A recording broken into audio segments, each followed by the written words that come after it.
A billionaire handed $1 million violin to the poorest woman in the room and dared her to prove she deserved to be his wife.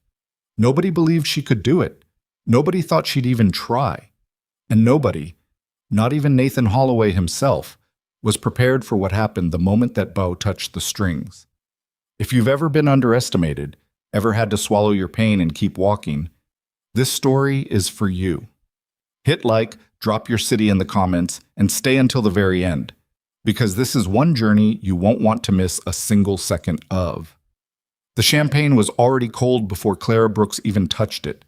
She'd been carrying trays for 6 hours straight, heels blistering inside shoes that were half a size too small, her black uniform damp at the collar from the kitchen heat, her hair pinned so tight at the back of her skull that a low-grade headache had been building since 7 o'clock.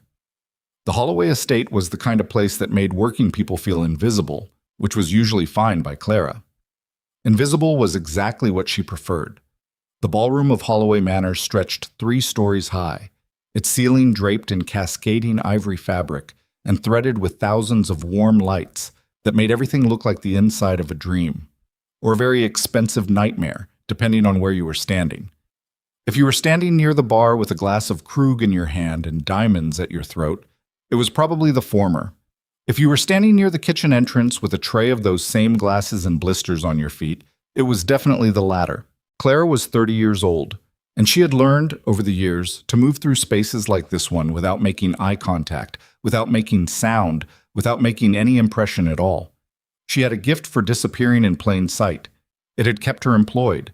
It had kept her safe. It had kept her from having to answer certain questions about herself that she wasn't ready to answer. She picked up a fresh tray from the kitchen pass-through, squared her shoulders, and walked back into the light. The party was in full swing.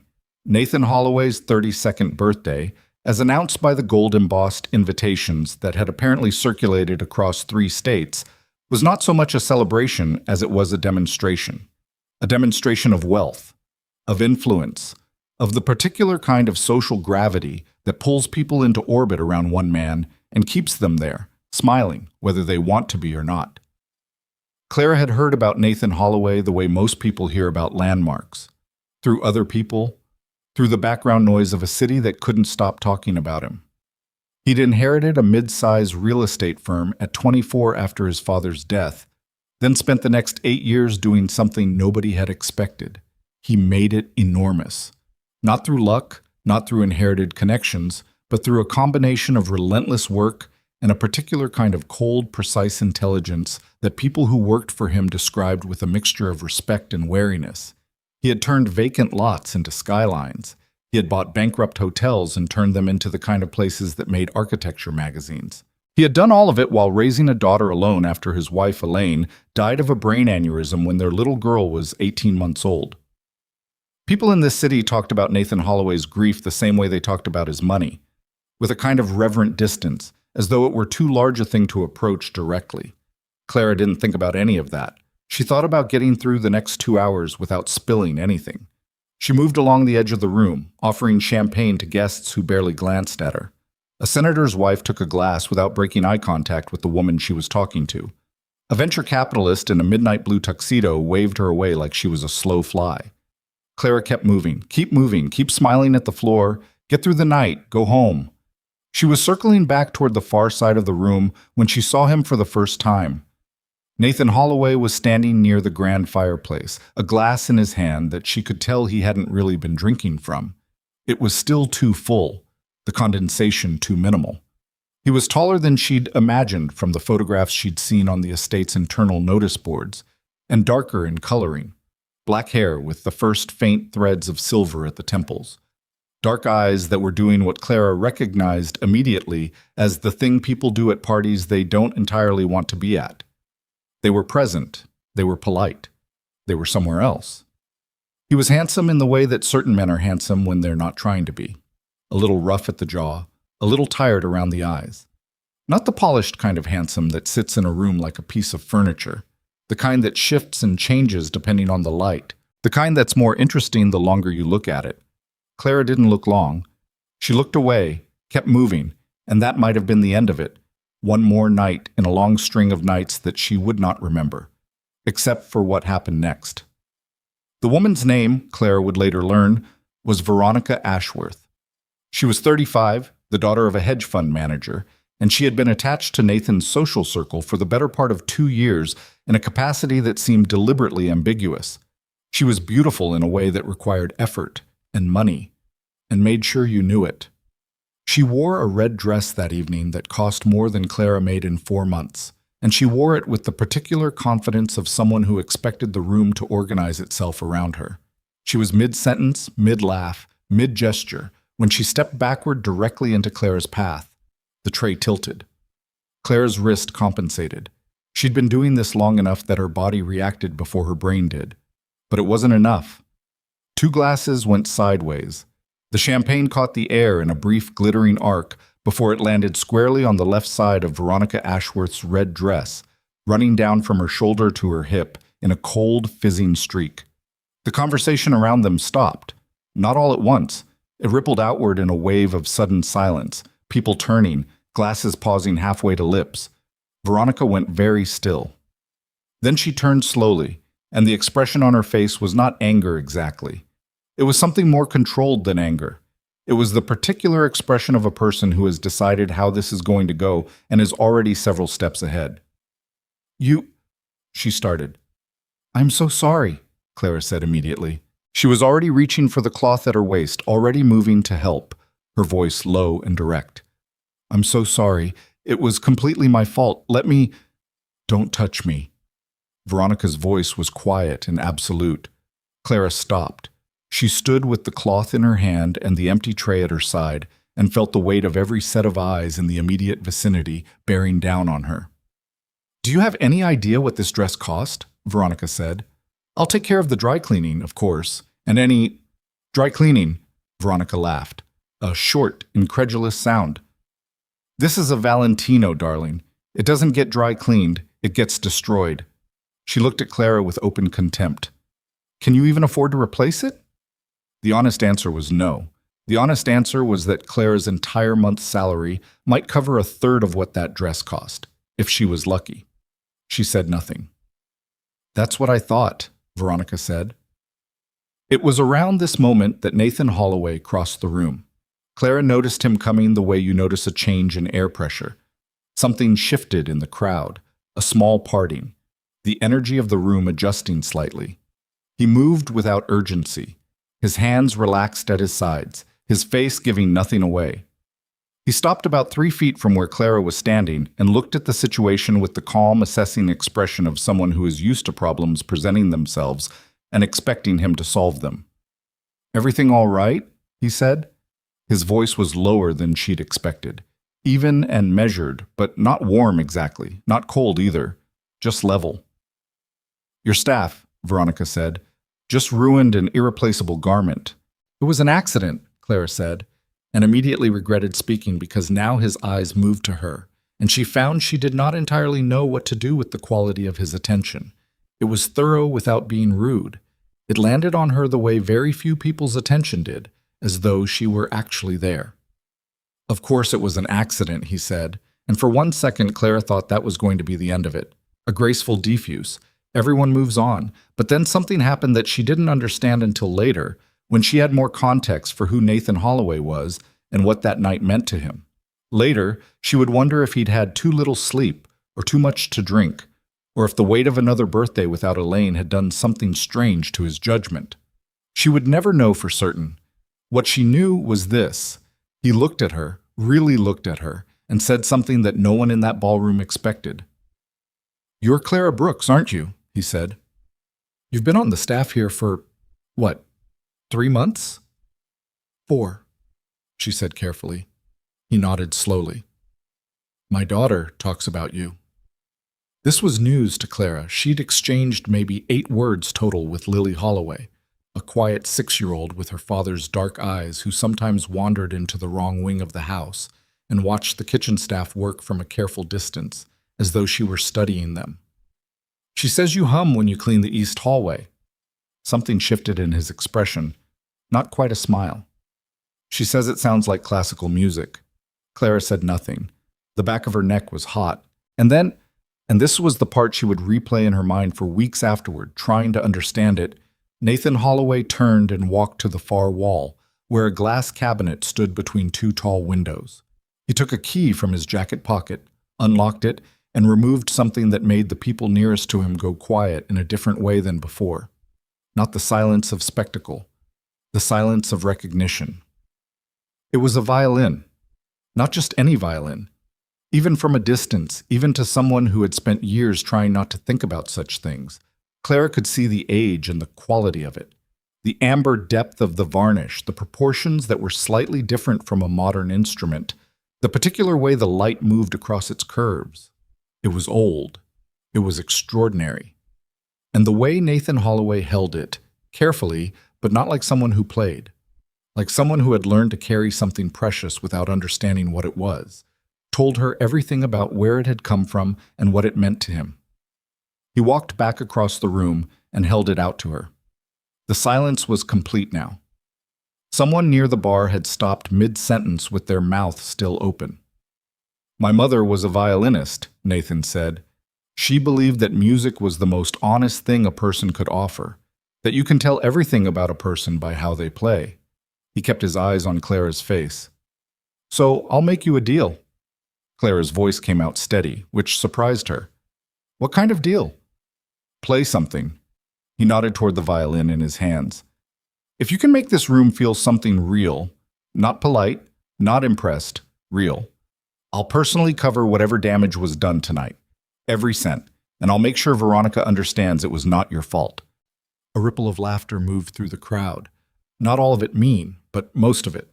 The kind of laughter that comes from the certainty that what's happening is absurd, that the outcome is already obvious, that this is going to be entertaining precisely because it's going to be terrible.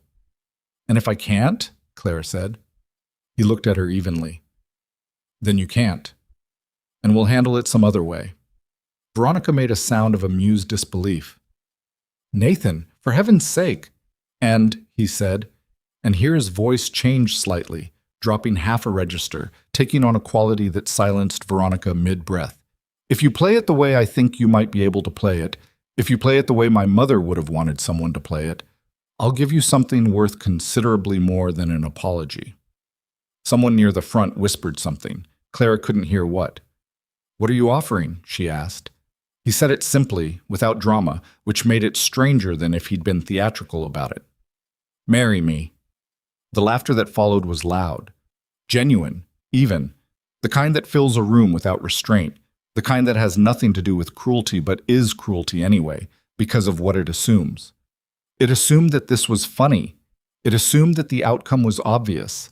It assumed that the woman standing there with an empty tray and a half-size too small shoes and champagne on her fingers was not the kind of person who could do what was being asked, had never been the kind of person who could do it, and never would be. Clara let the laughter go on for a moment. She set her tray down on the nearest surface, a small side table with a bronze lamp on it. She took the violin from Nathan Holloway's hands. She didn't look at the room. She didn't look at Veronica, whose expression had shifted from amusement to something sharper and harder to name. She didn't look at Nathan, whose face had gone very still in a way that might have been curiosity or might have been something else entirely. She looked at the violin. Her hands knew it before her mind caught up.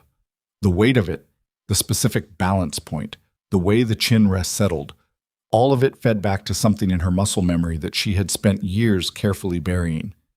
Her left hand found the neck. Her right hand took the bow from where Nathan had been holding it loosely at his side, which was where she'd known it would be. She tightened the bow hair a quarter turn from where it sat. It needed more rosin. She could feel the slight resistance, but it would do. She brought the instrument to her shoulder. The laughter in the room died. Not dramatically, not all at once. It tapered off the way sound does when something new enters a space and makes everything else irrelevant. People stopped talking not because they decided to, but because they simply forgot to keep going. Clara closed her eyes for 1 second.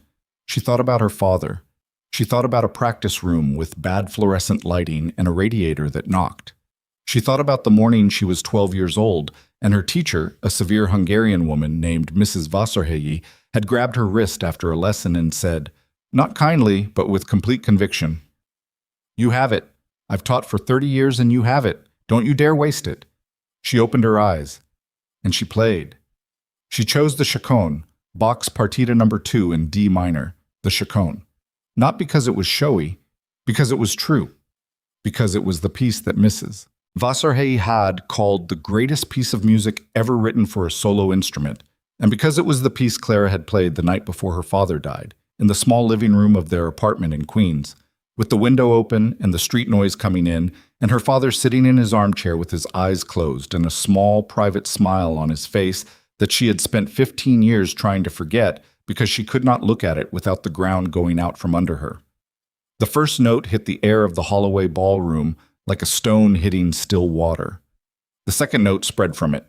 By the third, something was happening in the room that had nothing to do with spectacle and everything to do with what Mrs. Wasserhey had been talking about all those years ago. The thing you could not fake. The thing that was either there or it wasn't. The thing that made people in concert halls lean forward in their seats without knowing they were doing it, that made a sound enter through the ears and arrive somewhere behind the sternum, somewhere biological and involuntary, somewhere that had nothing to do with taste or education or how much your dress cost. Clara played.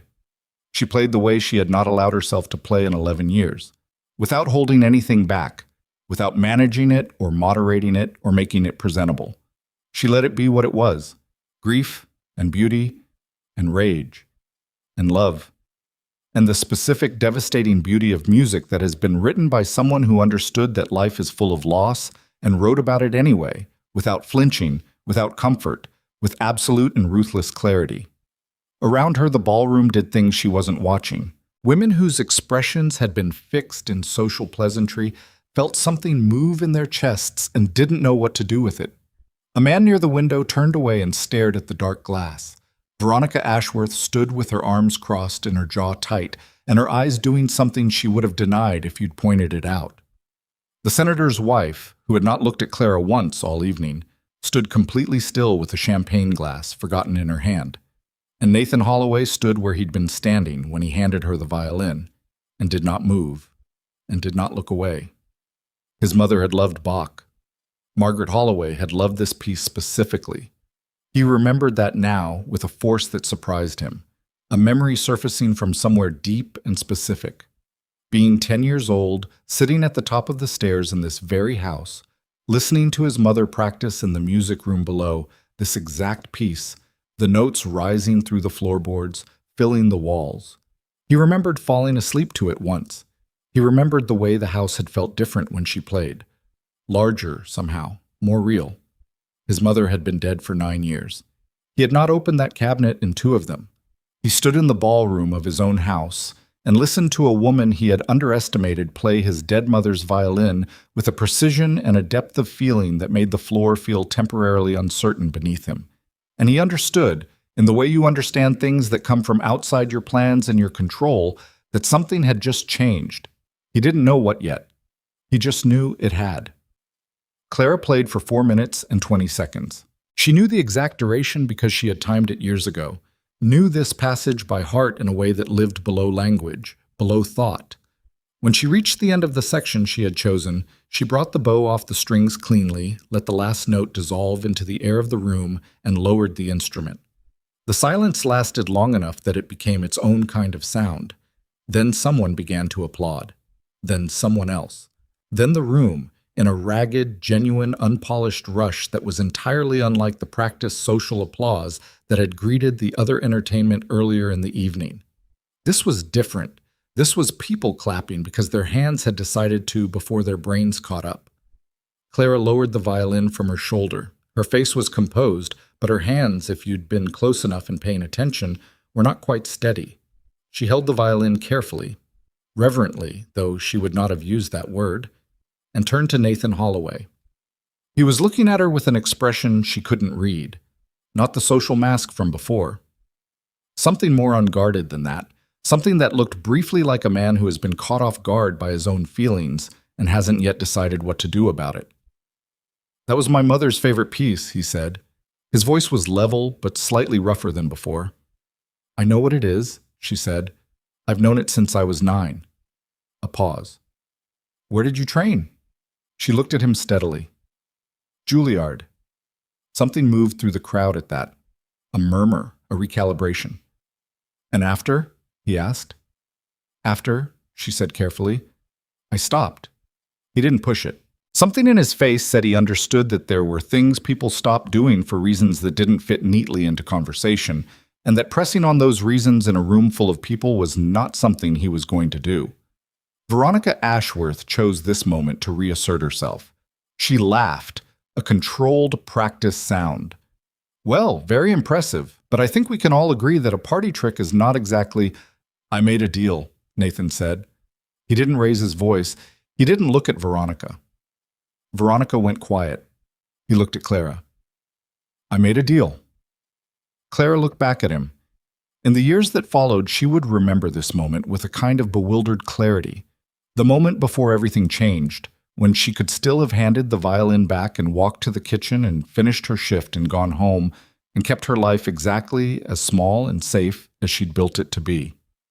You weren't serious, she said. It wasn't quite a question. I was entirely serious. He didn't say it like a man making a declaration. He said it like someone stating a fact that has surprised him slightly, but that he intends to stand behind. Though I understand if you aren't. Around them, the room had shifted into a different kind of silence. The laughter was gone. In its place was something more complicated. The particular attention of a crowd that has witnessed something it didn't expect and is now watching to see what comes next, pulled forward against its own sophistication, unable to look away.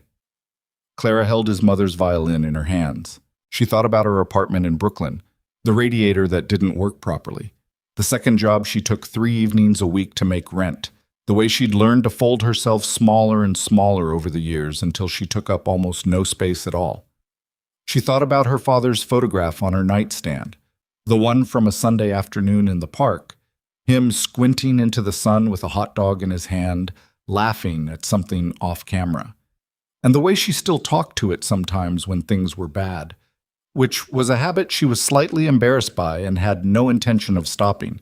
She thought about the violin under her chin 4 minutes ago and the way it had felt to stop holding it back. I need to finish my shift, she said. It was not the answer anyone in the room was expecting. Veronica made a strangled sound. Several guests exchanged glances. Nathan Holloway blinked once, slowly, and then, for the first time all evening, in a way that changed the whole architecture of his face, he almost smiled. Of course, he said. Clara handed the violin back to him carefully, making sure his hands were fully around it before she released her own. She picked up her tray from the side table. She smoothed her uniform with her free hand. I'll find you before I leave, she said, and walked back toward the kitchen. She made it through the kitchen door before her hands started shaking. She stood with her back against the cold stainless steel prep counter and breathed slowly in and out while the kitchen noise swirled around her. The clatter of plates, the hiss of the dishwasher, the murmur of the other staff who had no idea what had just happened 30 feet away. Her hands shook for about 45 seconds. Then they stopped. She picked up a fresh tray. She went back to work. The rest of the evening passed in a strange, muffled quality, like sounds through water. Guests looked at her differently. Not all of them, and not in ways she could have pinned down exactly, but she could feel the shift in the room's atmosphere, the way certain people's eyes tracked her now as she moved through the ballroom. She ignored it. She'd learned to ignore being looked at. It was being invisible that required the real skill. She found Nathan Holloway at 20 minutes past midnight, when the party had begun to thin, and the catering supervisor had signaled that the staff could begin breaking down the service areas. He was standing near the now-closed violin cabinet, speaking quietly with a man she didn't recognize, and he ended the conversation when he saw her approaching. The other man made himself scarce with the practiced ease of someone who'd spent years reading Nathan Holloway's signals. You came back, Nathan said. I said I would. He looked at her for a moment.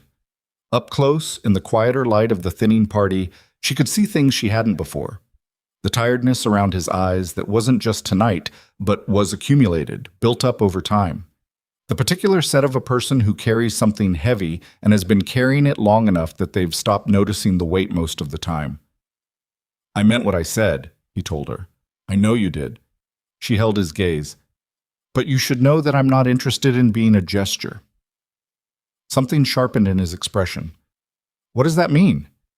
It means that what you did tonight, whatever it was, whatever impulse it came from, I'm not interested in being someone's atonement or someone's novelty or someone's point proven. She kept her voice even. I don't know you, you don't know me, and a public offer made in front of 200 people at your birthday party is not a foundation for anything.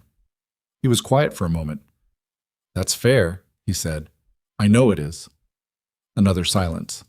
The party continued to drain around them, glasses being collected, music lowering, the particular deflation of an evening ending. My daughter is 7 in February, he said, which was not a response to anything she'd said and which surprised her enough that she didn't immediately have a reply. She's been waking up at 3 in the morning lately. She won't tell me why. She just comes and finds me and sits on the end of my bed until she falls back asleep. He looked at the cabinet.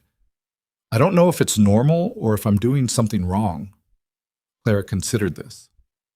What does her pediatrician say? That she's fine, developmentally on track, that kids go through phases. Then she's probably fine. Probably, he agreed.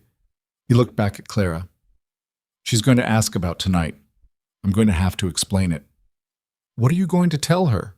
He thought about it. That I heard something real for the first time in a long time, and I made a fool of myself over it.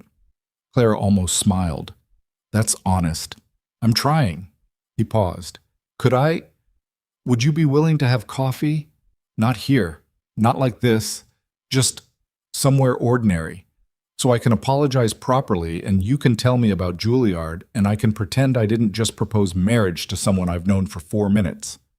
Clara looked at him for a long moment.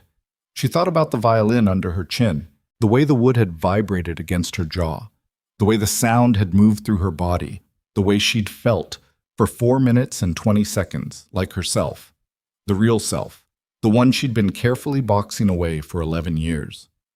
I work Tuesdays, she said. I'm free Thursday morning. He nodded. Thursday.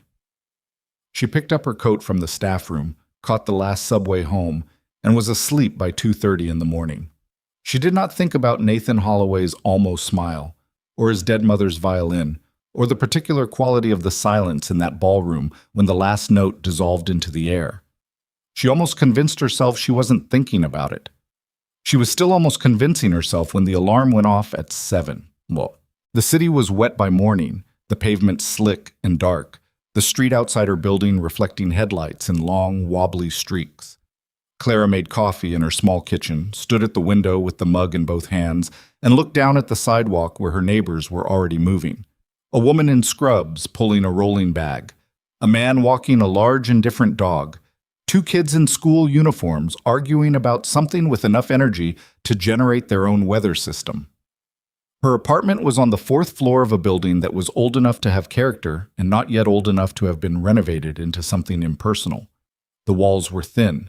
She could hear the family upstairs moving around in the mornings, the particular rhythm of their life filtering through the ceiling like music through a floor. She'd stopped minding it years ago. Sometimes it was even a comfort. There was a bookshelf along the east wall that held, among other things, 3 years of used accounting textbooks from the night classes she'd taken and never finished, a collection of paperback novels with broken spines, a row of CDs that she no longer had a player for but kept anyway, and one thing she never moved and never talked about, a photograph, in a plain wooden frame of her father. He was 44 in the photograph, squinting into afternoon sun, hot dog in hand, laughing at something out of frame. It was a Sunday in the park. She had been behind the camera, 18 years old, just back from her first summer at a music festival in Vermont, still buzzing with everything she was going to do and everywhere she was going to be. Her father had made a bad joke about mustard. She'd laughed and taken the picture. 2 years later, he was gone. Car accident. February. Black ice on the bridge. The kind of death that happens in one specific moment and changes every moment afterward. She'd been at Juilliard when she got the call.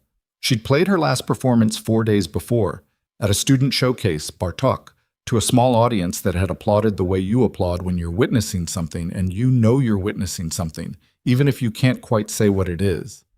Her teacher had pulled her aside afterward and used the word prodigy, which Clara had deflected because it always made her uncomfortable, and which she now understood was simply true.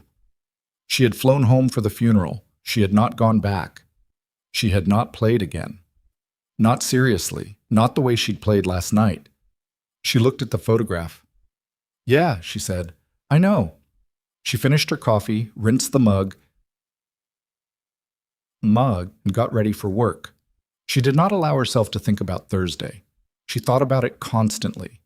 Thursday came the way things come when you've been trying not to think about them. Faster than expected and with less ceremony than you'd built up in your head. Clara wore the same coat she always wore because it was the only one she had that didn't look tired. Dark gray wool, slightly too big at the shoulders from the years when she'd bought it secondhand and been optimistic about filling it out. She took the subway to the coffee shop Nathan had texted her the address of, a place called Denny's Corner on West 74th. Not glamorous, not a statement, just a narrow room with good light and tables that had seen better decades. She was 7 minutes early. She ordered a plain coffee and sat with her hands around the mug and told herself this was not a big deal. He was 4 minutes late, which she'd been half expecting. Men like Nathan Holloway, she'd assumed, ran on the kind of schedule that bent slightly around their own convenience. But when he came through the door, he was the one who looked caught off guard. Hair not quite settled, jacket slightly rushed. The particular expression of someone who'd been in a meeting that ran long and had made a decision to leave it anyway. He saw her, crossed the room, and sat down across from her without any of the social preamble she'd been braced for. "Sorry," he said. "My 11 o'clock didn't get the memo about ending at 11. "It's fine." She watched him flag down a server, order a black coffee, and pull his jacket off in one unselfconscious motion. He wasn't performing anything. That was the first thing she noticed, that he was not performing being a billionaire having coffee with a maid the way she'd half expected him to. He was just a tired man in a coffee shop on a Thursday morning who'd been late and knew it. "I wasn't sure you'd come," he said. "I said I would." "You also said you weren't interested in being a gesture." He looked at her directly. "I've been thinking about that since Saturday." And you were right to say it." He wrapped both hands around his coffee mug when it arrived, the same way she was holding hers, which she noticed and didn't comment on. "What I did was, I don't know what it was, entirely. I've been trying to figure it out." "Take your time," Clara said, which came out drier than she intended. He almost smiled. "It wasn't meant as a joke," he said. "I want to be clear about that. I know it looked like one. It looked like a man at his own birthday party who'd had enough champagne to make a dramatic gesture in front of 200 people. I hadn't had that much champagne. Then it looked like a man who does dramatic things without champagne, which is arguably worse." He was quiet for a second, and then he laughed. A short, genuine sound that was nothing like the polished social performance she'd seen fragments of at the party. It was the laugh of someone who actually found something funny. It changed his face completely, and she noted this the way she noted most things, carefully and without letting it show. "That's fair," he said. "That's accurate." She let the moment settle before she said anything else. Outside, the Thursday traffic moved past the window in its usual indifferent stream. Someone at the next table was eating a croissant with an intensity that suggested they'd skipped breakfast. The coffee was good, stronger than she usually made it herself, with a slight bitterness that she liked. "Your mother played violin," she said. How long had it been since someone played that instrument? Something shifted in his face. He looked at his mug. 2 years, maybe 2.5. Who played it before? "My mother. She died 9 years ago. Pancreatic cancer, fairly fast." He said it with the directness of someone who's delivered this information enough times that the saying of it no longer does what it used to do, even if the fact of it still does. "She played until about 6 months before she died. Then her hands started. She lost some dexterity. She stopped. She never played again after that." Clara nodded. She didn't say she was sorry. He looked like a man who had heard that a sufficient number of times. "Why did you keep the violin in the cabinet?" she asked. He turned the mug slightly in his hands. "Because I couldn't figure out what else to do with it. Donating it felt wrong. Selling it was obviously not happening. Leaving it out felt, I don't know, exposing it to something. To being seen." He looked at her. "Yeah." Exactly. The conversation opened from there the way conversations do when both people have stopped pretending they're somewhere they don't want to be. He asked about Juilliard, and she told him, carefully, selectively, the way you tell someone about a part of your life that still has some live wiring in it. She told him about arriving at 17 from Queens with a scholarship and a single suitcase and the absolute conviction that she knew what her life was going to look like. She told him about her teacher, Mrs. Vasarhelyi, who had been 72 years old and Hungarian and had operated under the professional philosophy that if you weren't bleeding from the effort, you weren't trying hard enough. She told him about the first time she'd played in the recital hall, the specific quality of the silence before the first note, the way it seemed to have weight, the way she'd learned to use it. She did not tell him about her father. Not yet. He told her about his daughter. Lily was 6. Clara had been told 7 in February, which was still almost 3 months away. And she was, Nathan said, the most serious person he had ever encountered in his life, including in professional settings. She had opinions about things. Strong, reasoned, slightly unnerving opinions, delivered in a small, clear voice that she'd apparently inherited from her mother. She liked building things with her hands. She liked the upstairs library. She'd recently decided that she wanted to learn chess, and Nathan had bought her a board and a beginner's book, and she had spent one weekend reading the book cover to cover before informing him that the author's explanation of the Sicilian defense was, quote, not very clear. She's 6, Clara said. I know. He looked genuinely baffled by it in a way that was clearly ongoing.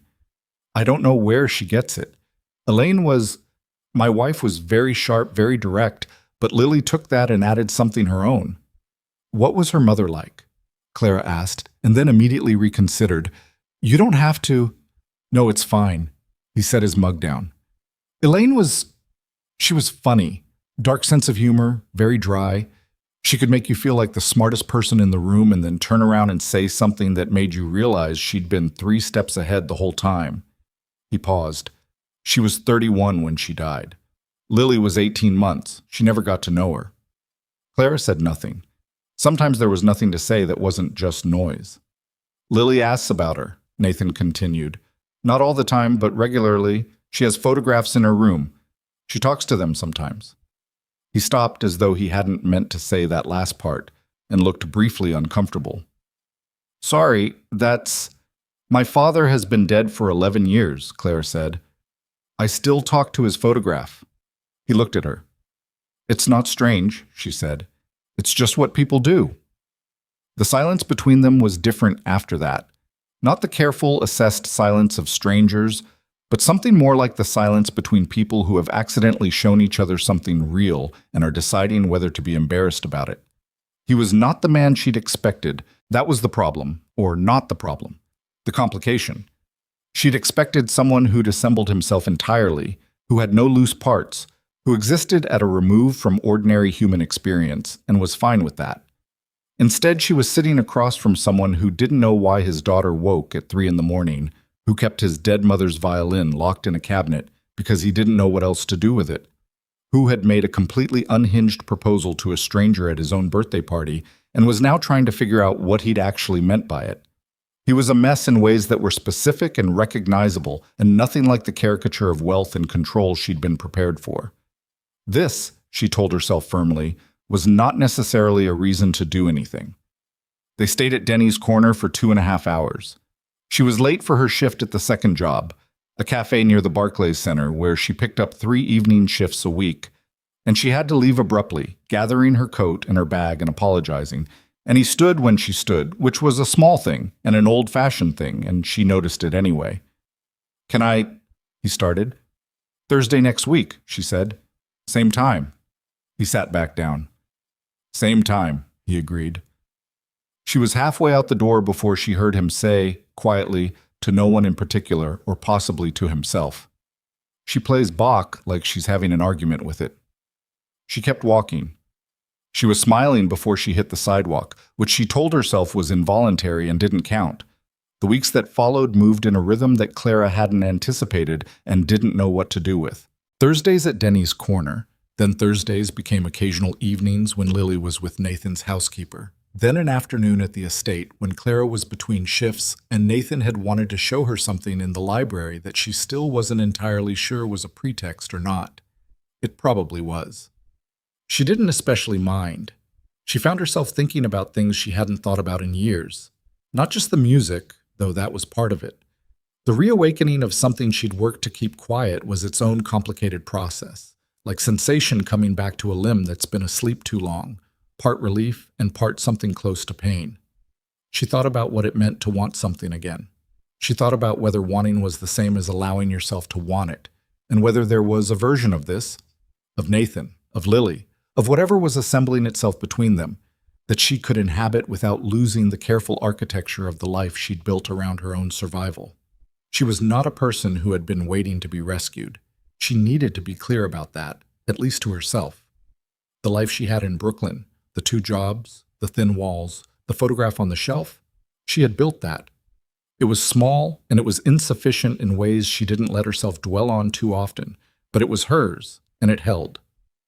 What she was less sure about was what she was building toward, whether she was building toward anything at all. Lily found her on a Saturday in December. Nathan had invited Clara to the estate for a late afternoon, vague about the specifics, which she was learning was a thing he did when he wanted company, but felt awkward about asking directly for it.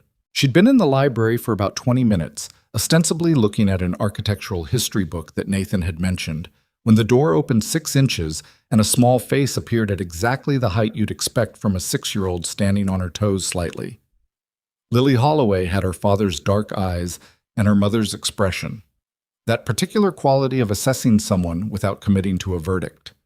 She looked at Clara with the focused attention of a person who has decided to investigate something. "You're Clara," she said. Not a question. "I am," Clara said. Lily pushed the door open fully and came into the room. She was wearing a sweater with a small embroidered fox on the chest and socks with individual toes, which Clara's brain registered and filed as an interesting detail. She walked to the armchair across from where Clara was sitting and sat in it, folding her hands in her lap with a composure that was genuinely, slightly alarming. "My father said you played Grandma Margaret's violin," Lily said. "I did." "He said you played it well." "That's kind of him." Lily tilted her head slightly. "He doesn't usually say things to be kind. He says things because they're true." Clara looked at her. "That's a sophisticated distinction." "I know what sophisticated means," Lily said, not unkindly. "My dad played me a recording of the chaconne once. He said his mother used to play it, and he wanted me to know what it sounded like." She paused. "I cried." "It'll do that." "He cried too, but he thought I wasn't watching." She said this matter-of-factly, without judgment. Then, "Do you think you'll come here a lot?" Clara considered the question seriously because it was asked seriously. "I don't know yet." "Okay." Lily seemed to accept this. "I think my dad likes you." "I think your dad doesn't entirely know what he wants yet." Lily considered this. "That's true," she said. "He sometimes decides things before he knows why he's deciding them." A pause. "Like the violin." "Like the violin," Clara agreed. They sat together in the library for a while after that, Clara with her book and Lily with a chess problem she'd brought in her pocket, which she unfolded and studied with the intensity of someone diffusing something. It was comfortable in a way that caught Clara slightly off guard, comfortable in the specific way that being in a room with someone who doesn't need anything from you is comfortable. Lily didn't want conversation or performance or reassurance. She wanted proximity, and she wanted to work on her chess problem, and she was apparently content with those 2 things coexisting. Nathan found them like that when he came looking 20 minutes later. He stood in the doorway and looked at his daughter and Clara sitting in matching reading chairs in the afternoon light. And something moved through his expression that he didn't have time to put away before Clara noticed it. "She found me," Clara said. "She usually does," he said. Lily did not look up from her chess problem. "You were having a conversation and kept stopping in the middle of sentences," she said to her father. "It was making me tired." Nathan looked at Clara. Clara looked back at him. There was nothing particularly to say. He came into the room and sat on the arm of the sofa nearest Lily, And the three of them stayed in the library until the light went blue outside the windows and Lily fell asleep in her chair with the chess problem still in her hand. And neither Clara nor Nathan moved to disturb it, because some things are better left exactly as they are. It was in this slow, accumulating way that Clara Brooks made her way into the life of Holloway Manor. Not through the front door, not through announcement or declaration, but through Thursday mornings and library afternoons, and the particular gravitational pull of a small, serious girl with a chess problem in her pocket. And it was in this slow, accumulating way that Veronica Ashworth began to pay attention. She had been watching since the night of the birthday party. Not openly. Veronica was far too skilled at the social landscape to do anything openly that she intended to do effectively. She had watched with the patient, peripheral attention of someone cataloging a threat, assessing its dimensions, deciding on the appropriate response. She had underestimated Clara Brooks once. She did not intend to do it again. What Veronica had understood since the moment that final note dissolved into the air of the ballroom and the room came apart in its response, was that this was not a passing novelty. Nathan's interest was not the interest of a man briefly charmed and easily bored. She had watched Nathan Holloway operate socially for 2 years. She knew the face he wore when he was being polite, and the face he wore when he was actually present, and what she'd seen on his face in that ballroom had been presence. Deep, disrupted, genuine presence. That was the problem. Veronica's relationship with Nathan existed in the space between what was said and what was understood. The dinners that were not quite dates, the appearances at events that were not quite coupled, the sustained proximity that she had spent 2 years maintaining with the careful patience of someone who knows the exact shape of what she wants and is willing to invest the necessary time. She was not in love with Nathan Holloway, exactly. She was in love with what Nathan Holloway represented, the stability, the standing, the particular life that his name and his money and his manner could provide. She was 35. She was running out of patience for the slow game. And now there was a woman who had come in through the service entrance and played a dead woman's violin and made the entire room forget itself. And Nathan Holloway was having coffee with her on Thursday mornings, like a man who has discovered something he didn't know he was looking for.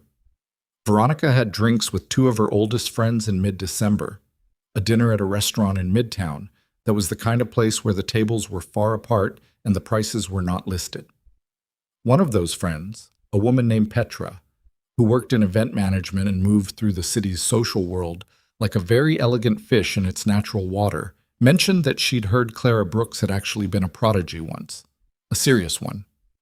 Juilliard, apparently, Petra said, full scholarship. There was talk of her being, exceptional, truly exceptional, and then she just vanished. What happened? Veronica asked. Petra shrugged. Some sort of family tragedy, I think. Father died. She never went back. Veronica filed this away without showing that she was filing it. She steered the conversation elsewhere and spent the rest of the dinner being charming and excellent company and drove home thinking about what you could do with information like that, how you could use it. She wasn't sure yet, but she would figure it out. She was very good at figuring things out. Meanwhile, Clara was having her own reckoning. She'd been carrying it since the night of the party, this particular awareness that something she'd buried was no longer buried. The Chaconne had cracked something open, and the weeks since hadn't closed it. She found herself noticing music again in the way she'd stopped noticing it. The specific way a string quartet coming out of someone's open window could stop her on the sidewalk. The way the piano player at the cafe near her building sometimes played in the early morning when they thought no one was listening, and she would hear it through the wall of her apartment and feel it somewhere below her ribcage like a hand pressing down. She started listening again. Real listening, not background. She'd find herself on the subway with her earbuds in and a recording of Hilary Hahn playing Brahms, and she'd close her eyes and track every decision in the performance, every choice about timing, about weight, about where the breath was. And she would feel the ghost of her own hands responding to it, her left hand sometimes moving slightly against her thigh, her bow arm feeling the phantom pull. She had not touched a violin since the party. Not because she was afraid exactly, but because she understood that if she started again, she was going to have to decide something about what that meant. She'd been putting off the deciding. It was Nathan who made her stop putting it off, though not directly and not intentionally. He called her on a Tuesday evening in late December. Unusual, because they mostly texted, had established a kind of low-pressure communication rhythm that didn't require either of them to be more available than they wanted to be. "Sorry to call," he said. "Is this a bad time?" "I'm not doing anything." She was sitting on her kitchen counter eating cereal because she'd forgotten to go to the grocery store, which she did not volunteer. "I had a conversation with Lily tonight." He sounded like a man who has had a conversation that he's still in the middle of processing. "She asked me if I was going to marry you."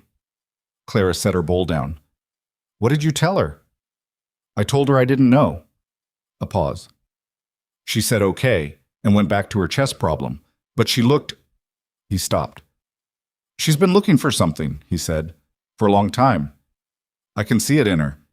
She doesn't talk about it because she doesn't want to make me feel bad, which is very Lily. She's been protecting my feelings since she was about 4, I think, but she's been looking." Clara said nothing. "I don't want to put that on you," he said. "I want to be clear that I'm not asking you to be something for her. That's not fair to either of you." "But," Clara said, because there was clearly a but. "But I wanted you to know, because I think you should have the full picture of what you're deciding, if you're deciding anything." She sat with that for a moment. The kitchen was quiet. The radiator knocked twice. Somewhere upstairs the family was running a bath. She could hear the pipes. "Nathan," she said, "why did you really give me that violin?" He was quiet long enough that she could hear him breathing. "Because she was playing it in my memory that night," he said, "my mother. And I thought, I don't know. I thought if someone else played it the way she played it, maybe it would..." He stopped again. It sounds true," Clara said. Another silence. "Yeah," he said. It was. After they hung up, Clara sat on her kitchen counter for a while in the quiet of her apartment with her father's photograph at the edge of her vision and the radiator knocking and the bath running upstairs. She thought about the practice rooms at Juilliard with their terrible fluorescent lights. She thought about the specific quality of a fully resonant violin note in an empty room, the way it seems to fill space more completely than any other sound, the way it seems to argue that even something this brief and this fragile is worth the effort of making. She thought about her father's face in that photograph, the hot dog, the squinting, the laugh. She got down from the counter and went to her bedroom closet. On the top shelf behind a box of winter sweaters and a set of sheets she'd bought optimistically and never used was a case, black, hard-sided, old, with 2 latches that had a particular resistance she remembered in her hands as soon as she touched them. She lifted it down. She sat on the edge of her bed and looked at it for a long time. Then she opened it. The violin inside was not worth a fraction of what Margaret Holloway's instrument was worth. It was a student-grade instrument she'd bought for herself at 19 with money saved from a summer waitressing job the year before her scholarship came through and she could access the school's instrument loans. It had a small repair at the seam near the upper bout, made by a luthier in the East Village who'd charged her $40 and done a fine job. The bow hair was probably dried out. The strings would need replacing. She lifted it out anyway, held it at her side, not at her shoulder, just held it. The weight of it was exactly what she remembered. Some weights are like that. They don't change, no matter how long you've been away from them. She didn't play that night. She wasn't ready for that yet. But she sat with it in her hands for a long time, until the bath upstairs stopped running and the building went quiet around her, and something that had been locked in a specific position for 11 years shifted slightly, the way ice shifts in late winter. Not gone, not warm, but less fixed than it was the moment before. The next morning, she called a music shop on West 48th and asked about strings. And in her bedroom in the estate, a 6-year-old girl with her father's dark eyes put her chess problem down, looked at the photograph of her mother on the nightstand and said, quietly, and with complete certainty, "I think something's going to be different now." She was right. She was almost always right. But what was coming was not the kind of different that any of them had planned for. The strings arrived on a Wednesday. Clara had ordered them online, dominant medium gauge, the same brand she'd used at Juilliard because some habits burrow in too deep to argue with. and they came in a small padded envelope that she left on her kitchen table for 2 days before she opened it. Not because she'd forgotten, because she was still negotiating with herself about what opening them meant. She changed the strings on a Friday evening with the television on in the background for company, her hands remembering the process with the same muscle memory that had remembered everything else. The precise angle of the peg, the specific tension to wind to before tuning, the way you stretch new strings by pulling them gently away from the fingerboard so they settle faster. She tuned it by ear, which took longer than it would have with a tuner app, but felt more honest. Then she sat on the edge of her bed with the violin in her lap and the bow in her right hand and did not play for about 4 minutes, which was its own kind of practice. When she finally brought it to her shoulder, she started with scales. Not the chaconne, not anything with weight or memory attached to it, just scales. G major, 2 octaves, slow. She played with about 60% of her normal bow pressure carefully, the way you put weight on a leg you've injured to check if it'll hold. It held. She moved through D major, A major, the relative minors. Her intonation was slightly off in the upper positions. 11 years of disuse had cost her some of the automatic calibration, but the sound was there. The basic architecture of it was there. She played for 23 minutes and then stopped, put the violin back in its case, and sat in her kitchen and ate the rest of her cereal from that morning, which had gone soft. She felt strange in a way she couldn't quite name. Not sad, not happy.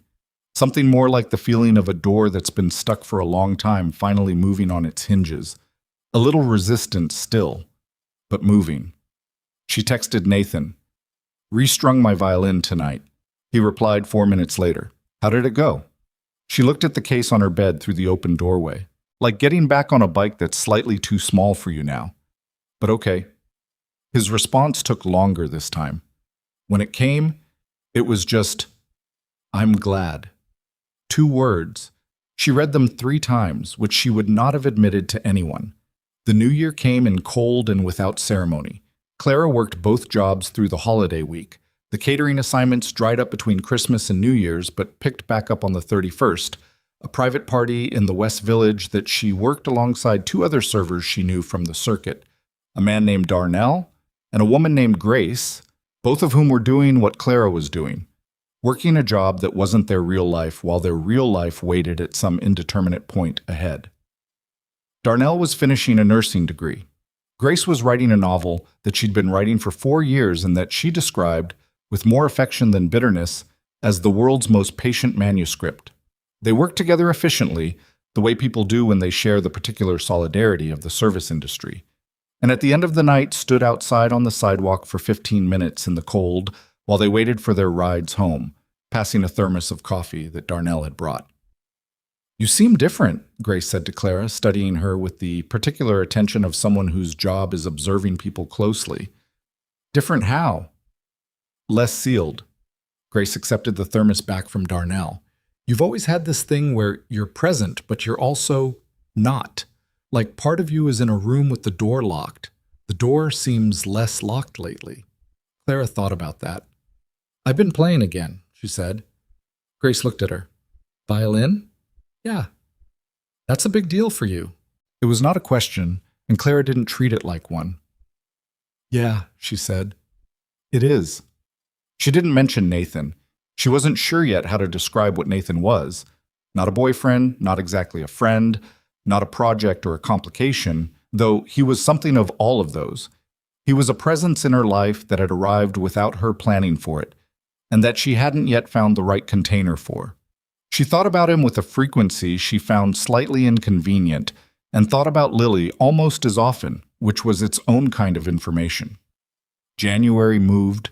She played for longer periods. 20 minutes became 40, became an hour on the weekends when she had the apartment to herself. Her intonation cleaned up. The upper positions came back slowly, then faster. She started working on repertoire carefully at first, choosing pieces with less history attached to them. Telemann, Vivaldi, things she'd learned early that didn't carry the specific weight of what came later. Then, one Sunday afternoon in late January, she opened the Bach partitas and sat with the chaconne score in her lap and looked at it for a long time. She thought about the ballroom, the laughing that stopped, Nathan's face when the last note finished. She started at the beginning and played it through. It wasn't the same as the ballroom.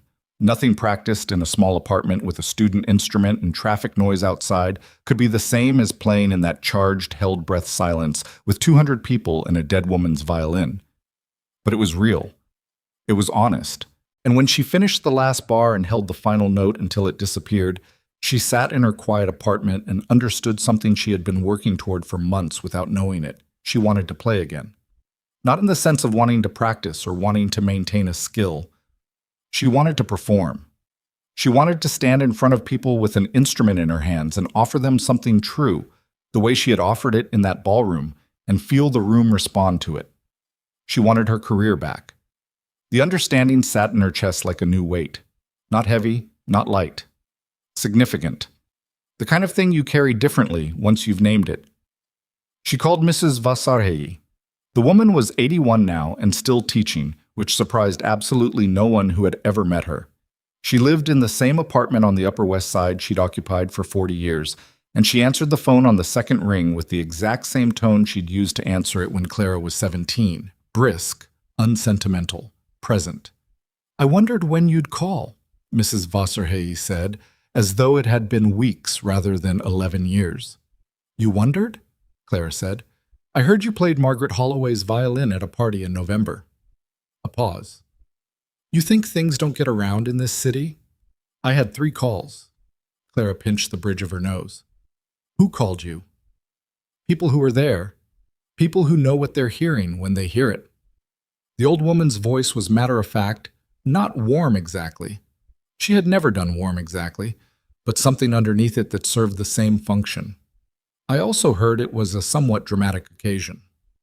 "That's one word for it." "Come on Tuesday," Mrs. Vasarhelyi said. "Bring the Bartók concerto. We'll see what 11 years has done to you." She went on Tuesday. What 11 years had done to her was complicated and took about 2 hours to assess, and Mrs. Vasarhelyi assessed it with the efficient, unsentimental thoroughness of a surgeon, making notes in the margin of Clara's score in her small, cramped handwriting. The technique was there, she said. The musical intelligence was intact. The intonation needed work in specific positions. She circled 3 measures in the second movement, and the bow arm had developed a slight tension in the shoulder that would need addressing before she could play at full volume over extended periods without fatigue. "But the voice is still yours," Mrs. Vasarhelyi said, which from her was approximately equivalent to anyone else falling to their knees in praise. "That's the thing I wasn't sure about. Technique you can rebuild. Voice you either have or you've lost." She handed the score back. "You have it." Clara walked home from the Upper West Side instead of taking the subway. It was 40 blocks, and it was cold, and she needed the space to think. She walked down Broadway with her hands in her coat pockets and her violin case on her back, and thought about what it meant to be 30 years old and starting over. Not from zero. She understood that. She wasn't starting from zero, but she was starting from somewhere far behind where she'd been at 21. And the distance between those 2 points was real, and not nothing. She thought about her father. He'd worked 2 jobs his entire adult life. A day shift at a printing company, evenings managing inventory at a hardware store 2 blocks from their apartment. He'd never complained about it. He'd also never stopped going to her performances, even when she was young, and the performances were school recitals in overheated gymnasiums with folding chairs and terrible acoustics. He'd sat in those folding chairs in his good shirt and watched her play with the same expression every time, the squinting, the small private smile. And once, when she was 14 and had messed up a shift in the 3rd movement of a Brahms sonata and been devastated about it for 3 days afterward, he had said, "Clara, you made a mistake. You didn't stop." Those are 2 different things. She'd been thinking about that sentence for 16 years. She didn't stop. She was going to stop stopping. It was into this particular season of Clara's life. The practices at the apartment, the Tuesday lessons, the slow, deliberate process of rebuilding something she'd abandoned, that the Holloway situation deepened. She was spending more time at the estate, not living there, not employed there anymore. She'd left the catering work in January, the schedule having become incompatible with the lesson commitments, but present there in a way that had developed its own logic. Thursday mornings were still coffee, usually at Denny's Corner, sometimes at the estate kitchen if Nathan had morning meetings and couldn't get away. The library afternoons continued. Lily had started something she called lessons, which were not technically lessons because Clara wasn't qualified to teach, and they both understood this, but which involved Lily sitting next to Clara on the piano bench in the music room while Clara showed her basic music theory and let her pluck the violin strings and explained what she was hearing. Lily was, predictably, preternaturally good at music theory. She had the same relationship to it that she had to chess, pattern recognition as a natural language. She understood intervals by feel within 2 sessions. She asked questions that Clara had to think about before answering, which was the best kind of question. "Why does a minor chord sound sad?" Lily asked one afternoon in February, 3 days before her 7th birthday. "It doesn't always," Clara said. "It depends on context. But there's a theory that minor intervals, the specific distances between the notes, mimic certain sounds that occur naturally when things are in distress. Animals, humans. So our brains have an association." Lily considered this. "So the music is sad because something in us remembers something sad." "Roughly, yes. But then why does sad music sometimes feel good to listen to?" Clara looked at her, 6 years old, 7 in 3 days. "That," she said, "is one of the best questions anyone has ever asked me." Lily looked satisfied. "I'll think about it," she said, and turned back to the keyboard. Nathan watched these sessions sometimes from the doorway, not interrupting. Clara would notice him there and not say anything, and he wouldn't announce himself, and Lily usually knew he was there and also didn't say anything. And it became one of the small rituals of those months. Nathan standing in the doorway of the music room with his jacket off and his sleeves rolled up after a day of work, watching his daughter learn to listen. It was in February that things began to shift in ways that none of them were watching for. Veronica Ashworth had been patient for a long time.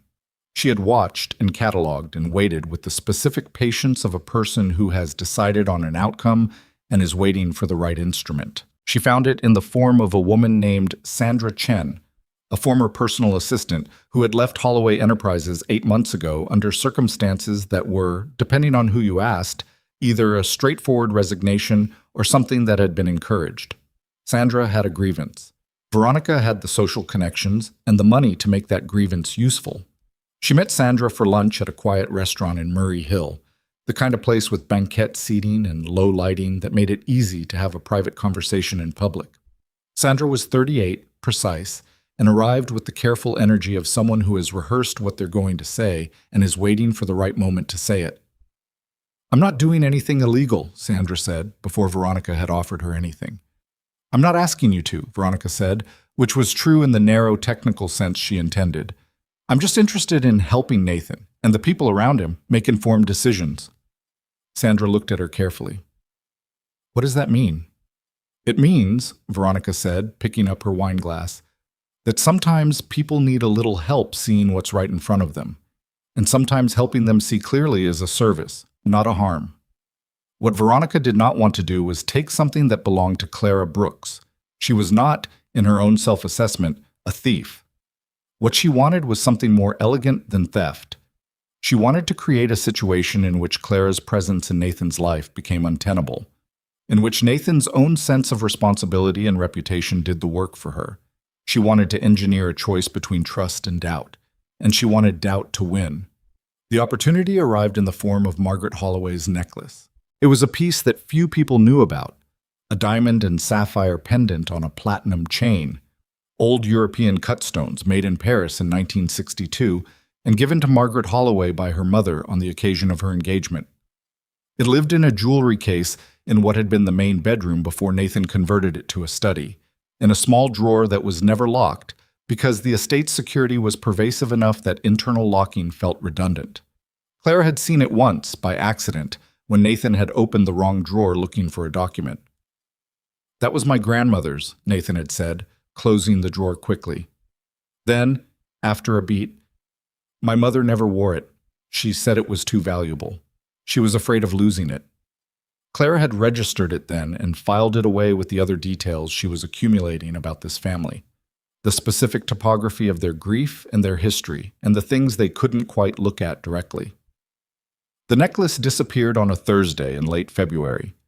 Clara had been at the estate that afternoon, a library visit that had extended into dinner, which happened sometimes now, organically, without planning, because Lily asked and Nathan didn't argue. She'd left around 9, taken the subway home, done her practice, gone to sleep. She hadn't been in the study. She hadn't been near the study. These facts were clear to her and clear to Nathan, or should have been. Nathan called her on Friday morning, and she knew immediately from the quality of his voice that something was wrong. Not wrong in the way of bad news delivered directly. Wrong in the way of something uncertain being handled badly. "I need to ask you something," he said. "Okay. Were you in the study at any point last night?" She was standing at her kitchen counter with her coffee. The question landed somewhere odd. "No," she said. "I was in the library and the kitchen and the music room. I didn't go upstairs." A silence that was a half-second too long. "Okay. Nathan." Her voice was careful. "What happened?" "My grandmother's necklace is missing." He said it quickly, like he was pulling off something that needed to be fast. "It was in the study drawer. It's not there now." She put her mug down. "When did you last see it?" "Tuesday. I was looking for something and I opened that drawer by mistake, the same way you did that time." Another pause. "There have only been a few people in that part of the house this week." She understood then what was happening, and the understanding arrived not with shock but with a particular cold clarity.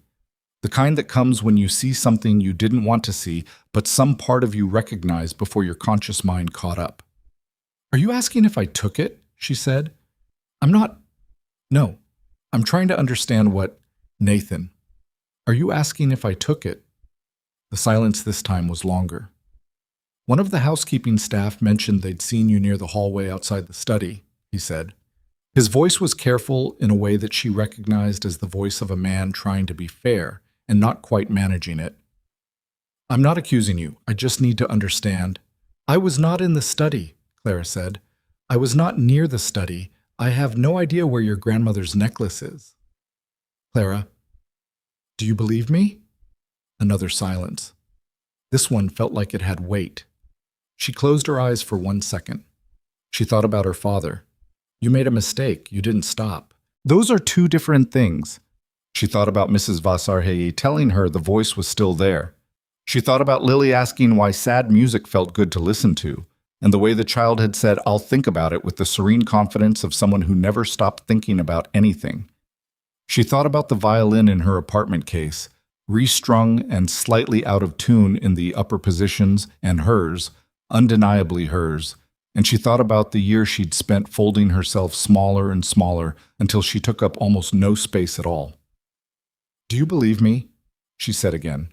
Nathan said, "I have to protect my family, Clara," which was not an answer, which was, in its way, worse than a direct no. She kept her voice level. It cost her. "I understand." "I'm not saying, but—" "Nathan, I understand." She picked up her coffee mug and then set it down again because her hands were not quite steady and she did not want to drop it. "I think you should look carefully at everyone who had access to that room this week. I think you should look at the security footage. And I think that until you've done that and you know what happened, you shouldn't say anything to me that you can't take back." He was quiet for a moment. "That's fair," he said. "You're right." "I know I'm right." She stopped, steadied. "I'm going to go practice now." She hung up and stood in her kitchen for 3 minutes, not moving. Then she got her violin out, sat on the edge of her bed, and played. Not the chaconne, not the Bartok. She played the Adagio from Bach's Sonata number, 1 in G minor, which was the piece she'd learned at 14 when she was going through a period of finding everything difficult. And her father had sat on her bed and listened to her practice it for 3 consecutive evenings, not saying anything, just being there. She played it slowly. She played every note with full weight. She played it like it had something to say, and she intended to let it say it. She was halfway through when her phone buzzed. She stopped, checked it. It was a text from a number she didn't recognize. "I know you didn't take it. I also know who did, but nobody's going to believe either of us. Be careful." She stared at the text for a long time. She tried calling the number back. It rang 4 times and went to a generic voicemail.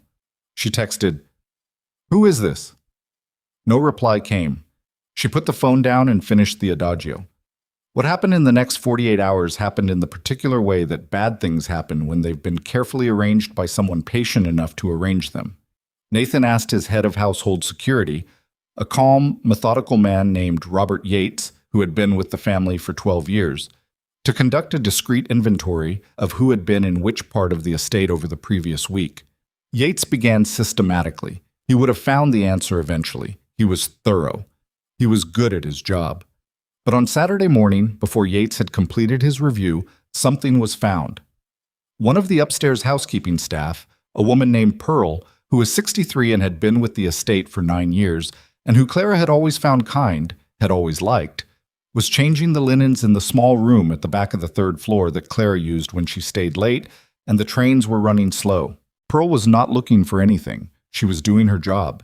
She stripped the bed, checked the dresser for forgotten items per protocol, and opened the small drawer in the nightstand. The necklace was there. Pearl stood for a long moment looking at it. Then she went and found Robert Yates. Yates called Nathan. Clara was at her apartment when Nathan called.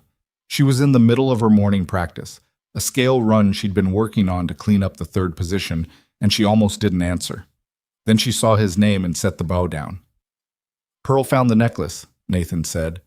Something in his voice told her everything before he said the rest of it. Where? She said. Not a question. In the nightstand drawer, in the room you use. She sat very still. The apartment was quiet around her. The traffic outside, the radiator, the specific silence of a Friday morning in a building where most people had already left for work. She thought about the anonymous text. I know you didn't take it. I also know who did. Someone had known this was coming. Someone had warned her, and she hadn't known what to do with the warning. Nathan, she said carefully, someone put it there. Clara, someone put it there. I have not been in that room since January. You can check the... I know. But his voice had that quality again. The careful, fractured quality of a man trying to hold two contradictory things at once and finding that the holding was costing him. Robert is reviewing everything. I haven't concluded anything. But, she said, he didn't say anything. There were people at that party, she said. There were people at your birthday party who would not like what's been happening between us. You know that. You have to know that. I know that people have opinions, he said. I also know that I have a responsibility to this house and to my daughter. And right now I have a necklace that belonged to my grandmother found in a room that you use, and I don't... He stopped. I don't know what to do with that. You do the same thing I told you to do on Friday, Clara said. You look at the footage. You look at who had access. You think about who benefits from this. She stopped herself, breathed. And you decide whether you trust me or you don't. Because those are the only options available to you right now, Nathan. There's no middle ground where you sort of trust me and sort of don't. That's not trust. The silence stretched. I have to think, he said finally. I know, she said. Think as long as you need to. She paused. There was something else she'd been going to say, something about the text message, about the unknown number, about the warning she'd received before she'd had any idea there was something to be warned about. She should tell him. She knew she should tell him.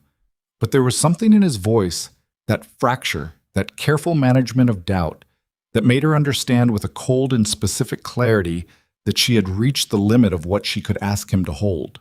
She could tell him about the text and watch him try to process one more piece of information on top of everything else.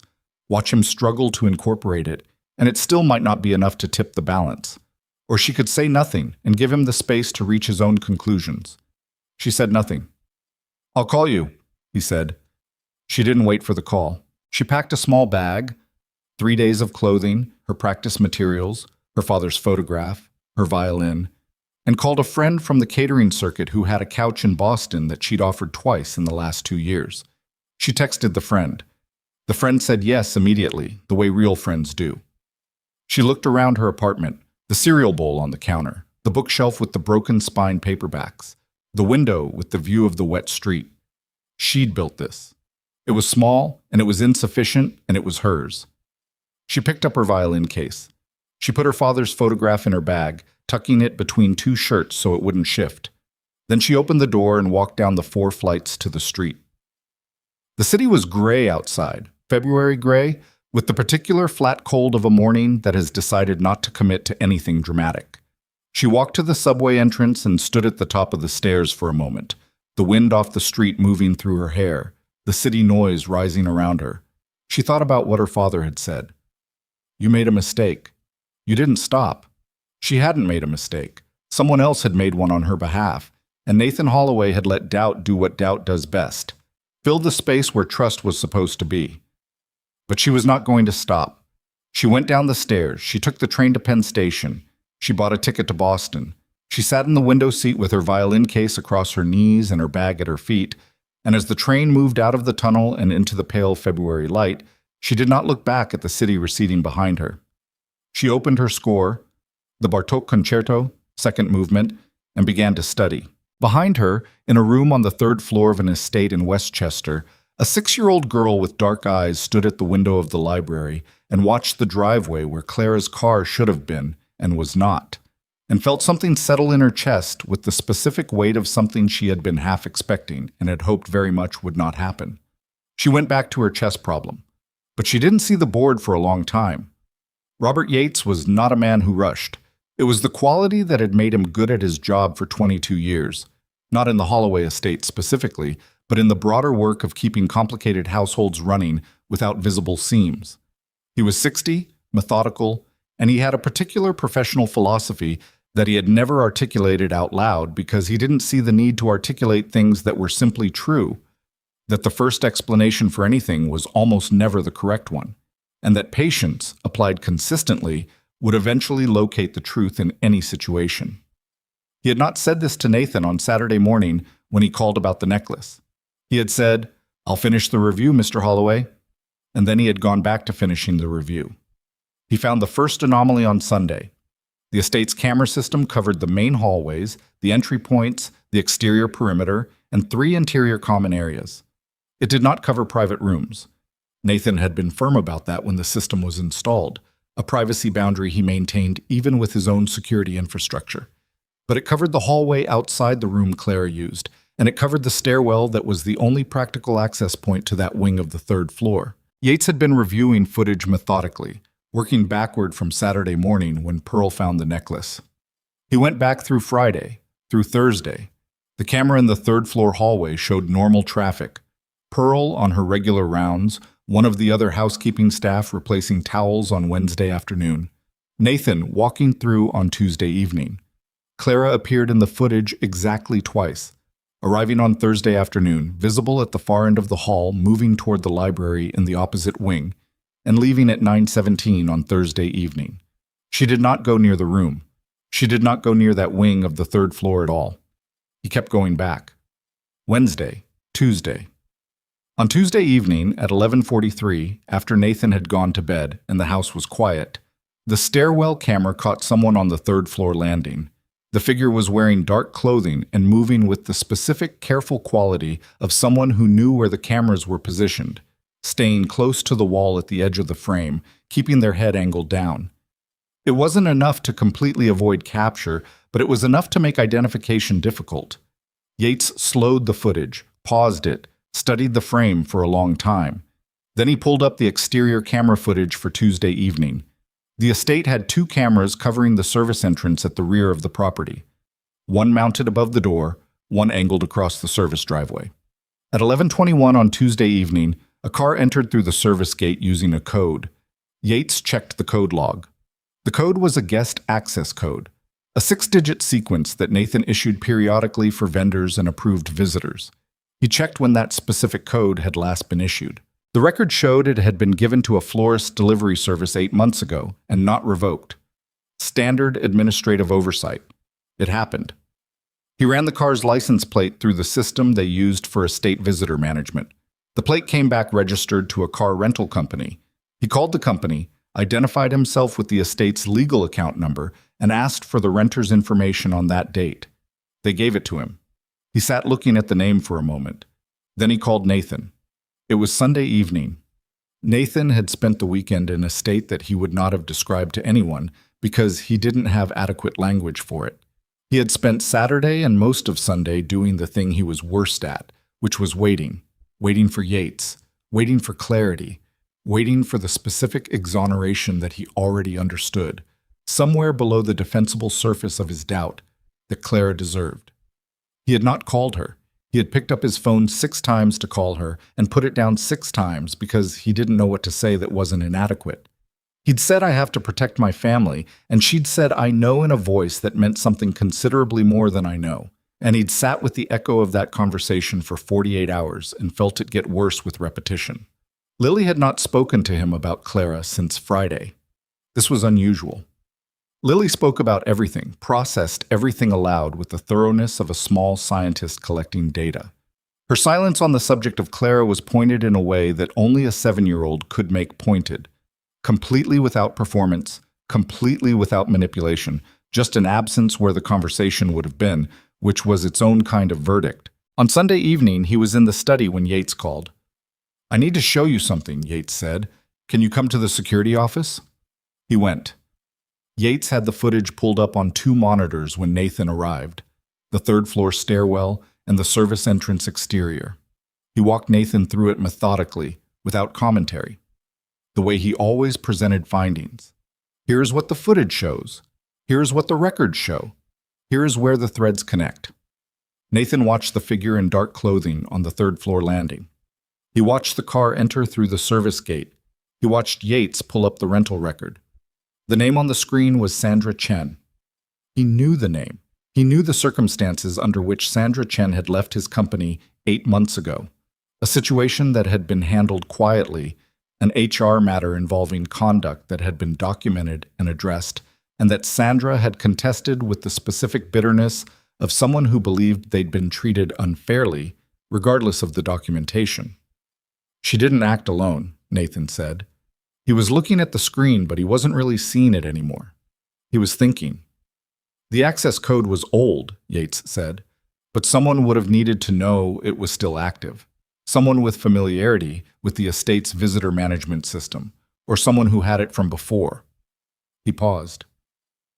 Sandra Chen's last day of access to any Holloway system was 8 months ago. The code predates her departure. She would have needed to retain it or acquire it from someone who had it more recently. Nathan leaned forward. Who else had that code? Yates pulled up another window, the log of guest access codes issued over the past year. He scrolled to the relevant date. The code had been issued twice, to the florist service and 3 weeks before that, to a personal guest of Nathan's. Issued at Nathan's own verbal request, which Yates had processed and documented. The guest's name was Veronica Ashworth. Nathan did not move for a long time. He was not a man who made mistakes lightly. He was not a man who, generally speaking, missed things. Part of what had built his career was the capacity to look at a situation without the distortion of what he wanted to be true, to see the thing as it was, rather than as it was most convenient for it to be. He had applied this capacity to real estate deals and contract negotiations and personnel decisions for 8 years, and it had served him consistently. He had not applied it to this. He had stood in a position where doubt was the easier option, and he had chosen it, and a woman who had done nothing wrong had left on a train with her father's photograph in her bag and her violin on her back, and the fact that he had not called her in 48 hours was suddenly the clearest evidence of his own failure that he had encountered in recent memory. "Get me everything," he said to Yates. "Every piece of footage, the rental record, the code log, the access timestamps, all of it." "Already compiled," Yates said, and handed him a folder. He stood in the security office for another moment. "Thank you, Robert." "Of course, Mr. Holloway." He went upstairs. He sat in the library, the same room where Clara had been sitting the first afternoon Lily found her, in the same chair. And he made 3 calls. The first was to his attorney, a calm, precise woman named Harriet Bloom, who he'd worked with for 6 years and who received the information he gave her with the same manner she received everything, without surprise, without judgment, moving immediately to what needed to be done. The second call was to the company that managed the estate's security contracts, authorizing Yates to share the compiled footage with Harriet's office. The third call was longer and less comfortable, and was to a contact he had in the city's social infrastructure.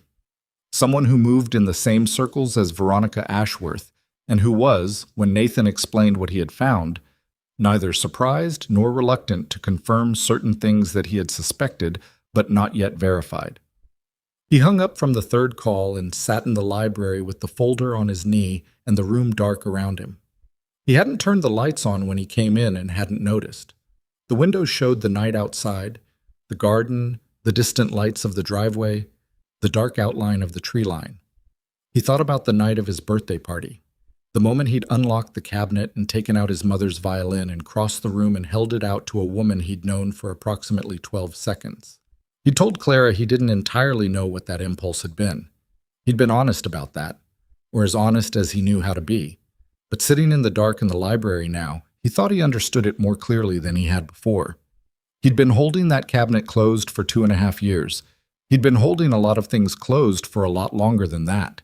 And something about Clara Brooks standing there in her slightly too small shoes, with her empty tray and her complete refusal to be embarrassed, had made him feel, for a moment that bypassed all his careful management, like something could be opened without breaking. He had then proceeded to let doubt close it again.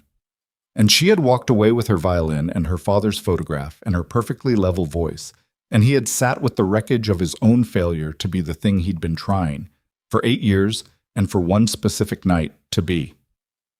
He picked up his phone. He stared at her name in his contacts. He put the phone back down.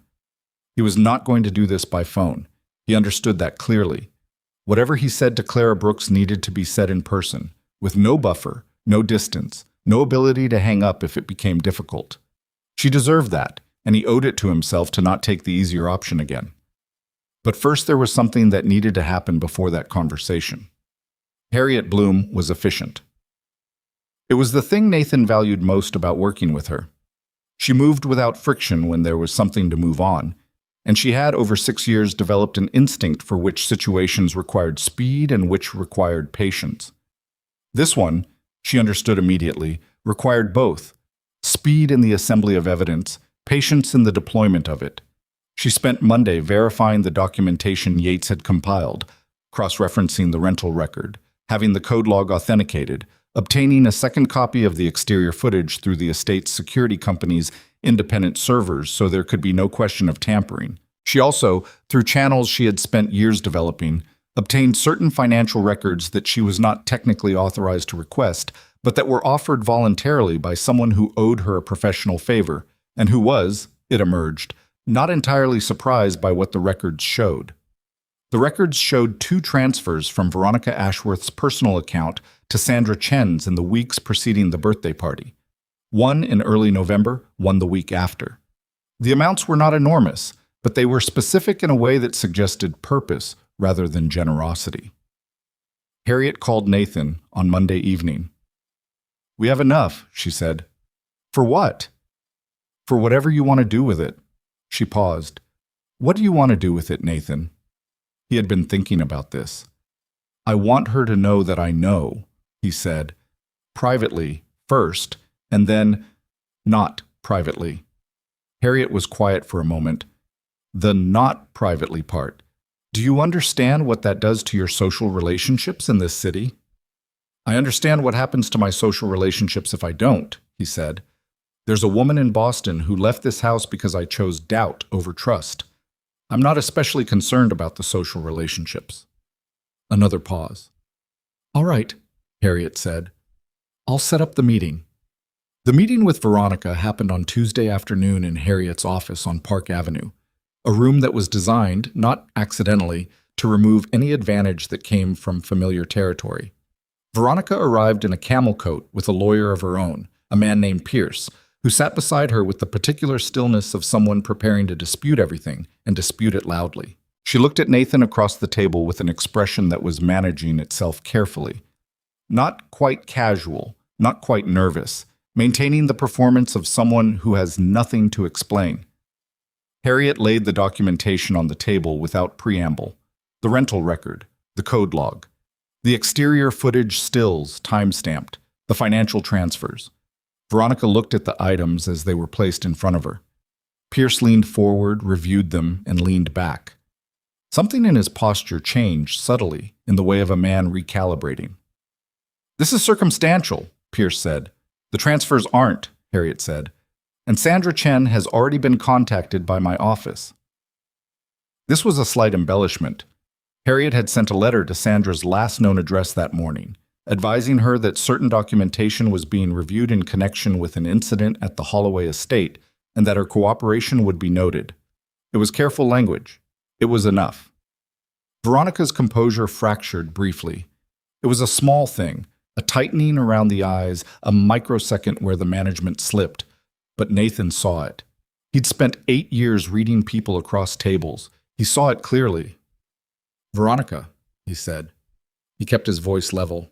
Not angry, not cold, just direct, the way he should have been direct about a number of things, considerably earlier.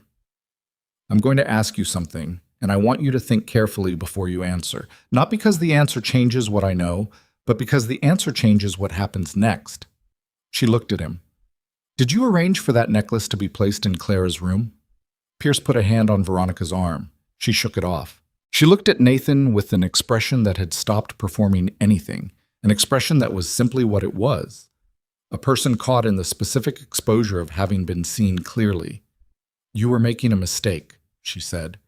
Her voice was quiet and controlled and completely without apology. She is not someone who belongs in your life, in Lily's life. She's a catering worker who got lucky at a party. And you were... She stopped. You were not thinking clearly. I was thinking clearly for the first time in years, Nathan said. The silence in the room was the kind that has decisions in it. Here is what's going to happen, Harriet said, taking the papers back from the center of the table with the calm efficiency of someone closing a chapter. You are going to make a full statement, you and Sandra Chen separately, with independent representation if you prefer. The statement will be provided to Nathan's attorney's office and filed appropriately. In return, Nathan is not pursuing criminal charges at this time. She looked at Pierce. That can change. I want that understood. Pierce looked at Veronica. Veronica looked at the table. Fine, she said. One word, flat and final, like a door closing. Nathan stood. He didn't say anything else to Veronica. There was nothing that needed saying. The documentation had said it, and he was no longer interested in the conversation that would come after the documentation. He was interested in Boston. He was in his car and heading back to Westchester before 3 o'clock. He had not told Lily what was happening, not in detail. But Lily had watched him with those dark, assessing eyes all weekend, tracking the specific changes in his posture and his face that she had become expert at reading over 7 years.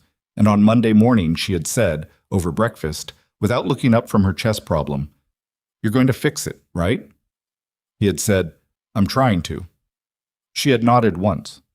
"Okay," she said, and had gone back to the chess problem. He told her that evening, Tuesday, after the meeting, that he was going to Boston. She put the chess problem down, which was how he knew she'd been waiting for this. "Can I come?" she asked. "Not this time." She studied him. "Are you going to say sorry?" "Yes." "Good." She picked the chess problem back up. Then, after a moment, "Tell her I said hi." He found Clara's Boston address through a mutual contact from the catering world, Darnell, who had Clara's friend's number from a shared shift 2 years ago, and who gave it to Nathan with the energy of someone who had been briefed on the situation and had opinions about it.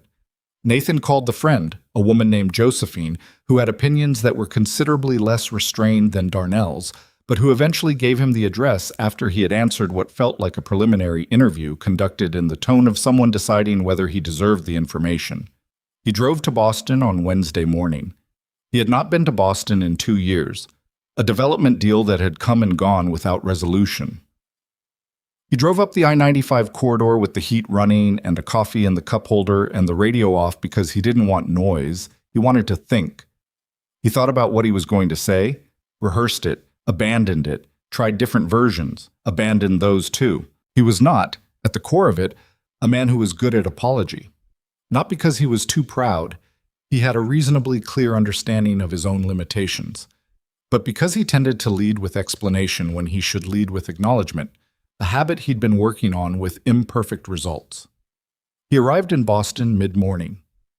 Josephine's apartment was in a neighborhood in Somerville, a street of triple-deckers with front porches and the particular look of a neighborhood that had been affordable 15 years ago and was now in transition. He parked half a block down, because the space directly in front was taken, and walked to the building with his hands in his jacket pockets and his breath visible in the February cold. He rang the bell and waited. Josephine answered. She was 40-something, natural hair, the expression of someone who had specifically not decided to be charmed yet. "She's not here," Josephine said. "Do you know where she is?" Josephine looked at him for a long moment. "She's been playing," she said, "since she got here. There's a practice room at the community music school 2 blocks over. She goes in the morning and sometimes again in the afternoon." She paused, making a final assessment. "It's on Elm, brown building, green door." "Thank you," Nathan said. "Don't make her regret going back," Josephine said. It was not phrased as a threat exactly. It was phrased as information, the way someone tells you the weather because they think you should know it. He found the music school. It was a narrow building between a laundromat and a Vietnamese restaurant, with a buzzer panel and a handwritten sign about practice room booking. The front door was unlocked. He went in. The hallway was dim, with that particular institutional smell of old carpet and instrument cases and decades of accumulated sound.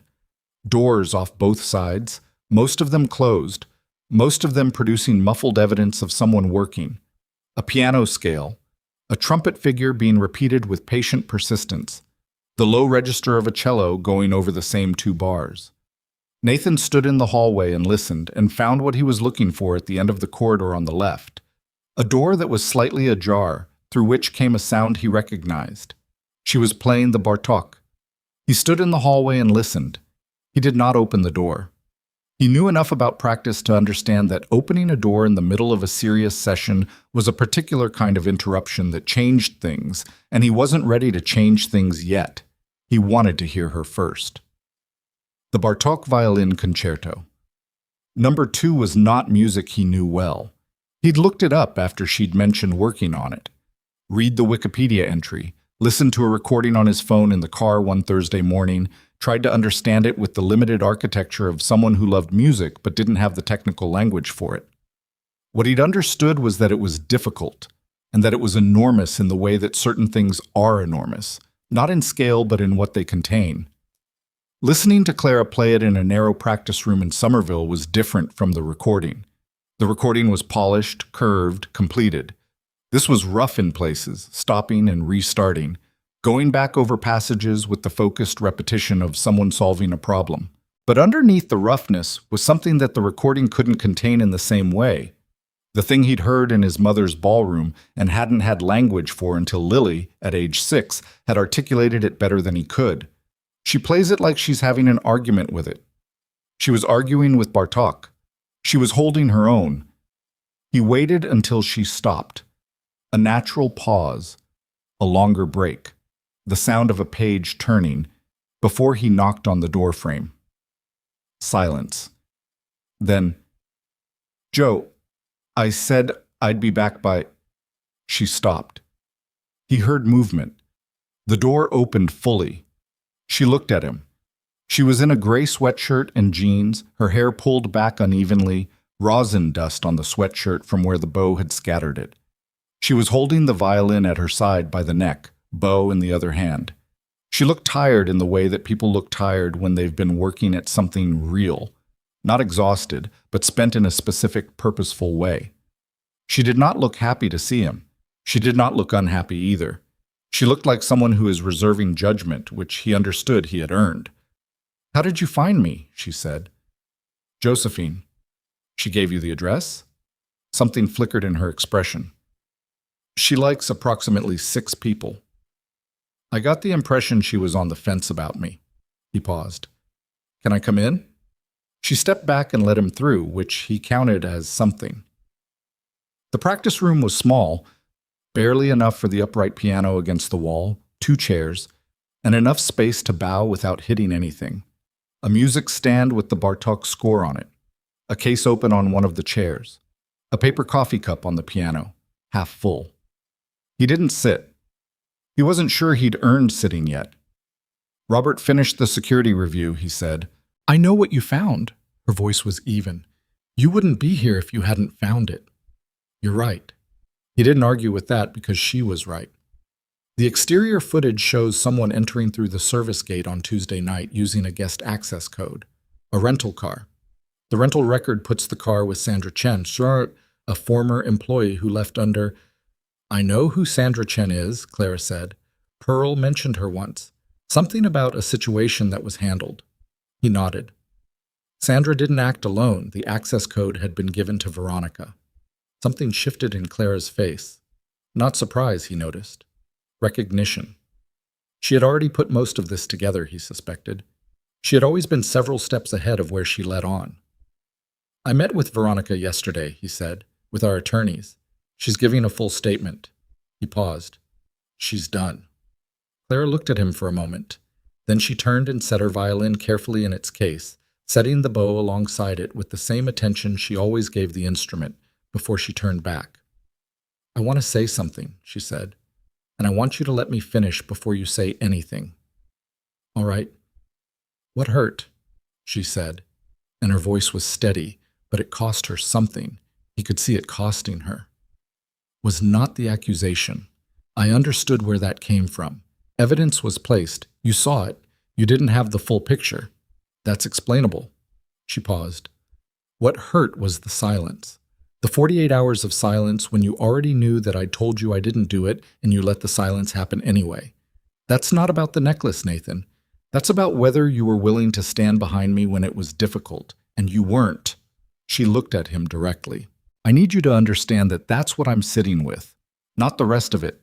That part. He stood in the practice room and let that land where it needed to land. I know, he said. You're right. I chose the easier thing and called it protecting my family, and it wasn't. It was cowardice. He paused. I've been trying to figure out how to say that in a way that doesn't sound like I'm making it about myself, and I can't find a way that doesn't, so I'm just going to say it plainly. I was wrong. I should have believed you, not because the evidence eventually backed you up. Before it did. I should have believed you because I know you, and what I know of you and what you were being accused of don't go together. She was quiet. I'm not asking you to come back, he said. I'm not asking you for anything. I came because I needed to say that to your face. He reached into his jacket. He'd been carrying it since Monday, since the moment he'd taken it from the study, and held it in his hands and made a decision. He set it on top of the piano.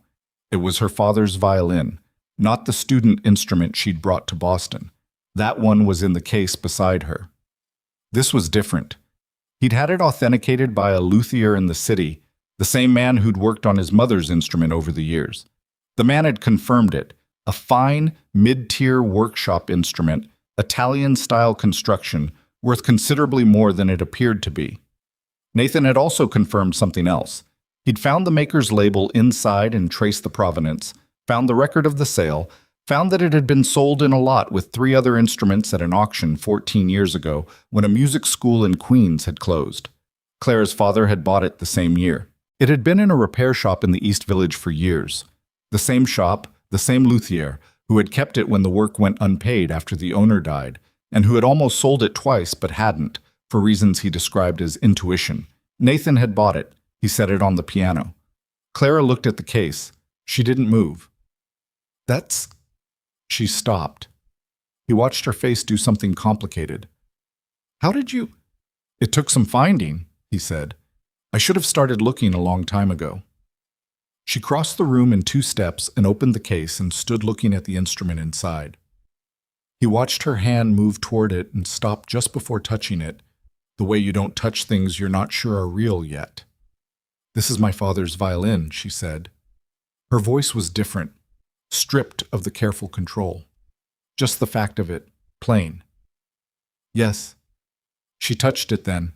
Just a fingertip along the grain, the way you'd touch something that had been somewhere far away and come back. Her jaw was tight. She was holding something together that was working hard against being held. He didn't say anything. This wasn't the moment for anything. She stood with her hand on the instrument for a long time. Then she closed the case carefully and turned around. Her eyes were not dry, but she was not crying either. The specific state of someone standing precisely on the line between those two things through pure determination. Lily says, "Hi," he said. Something broke loose in her face at that, a small collapse, a surrendering of something she'd been bracing. She looked at him, and for a moment she looked like exactly who she was, a 30-year-old woman in a borrowed sweatshirt in a practice room in Somerville, trying to figure out if what she was being offered was real enough to trust. "How is she?" Clara asked. "She finished the chess book," he said. "She's already found 3 mistakes in it." He paused.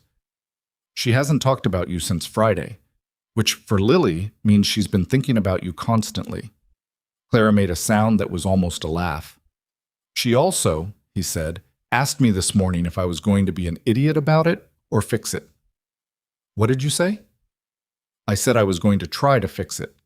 He looked at her. "I'd like to try to fix it, Clara." She looked at him for a long time. The practice room was quiet around them. The muffled sounds of the building, the trumpet down the hall still working on its figure, the cello 2 bars repeated one more time. "I'm not coming back to be someone's staff," she said. "I'm not coming back to something undefined. If there's a reason to come back, it needs to be a real reason, a clear one." "I know. And I have things I'm doing here. Mrs. Wasserhey is talking to someone at the New England Conservatory. There might be a residency. There might be—" She stopped.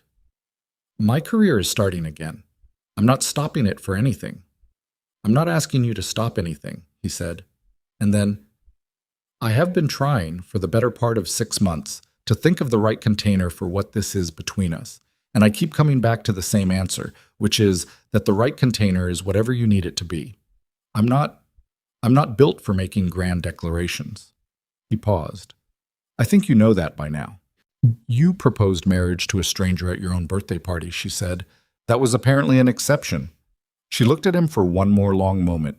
Then she picked up her bow, turned to the music stand, and looked at the Bartók score. "I need to finish the second movement before 12, she said.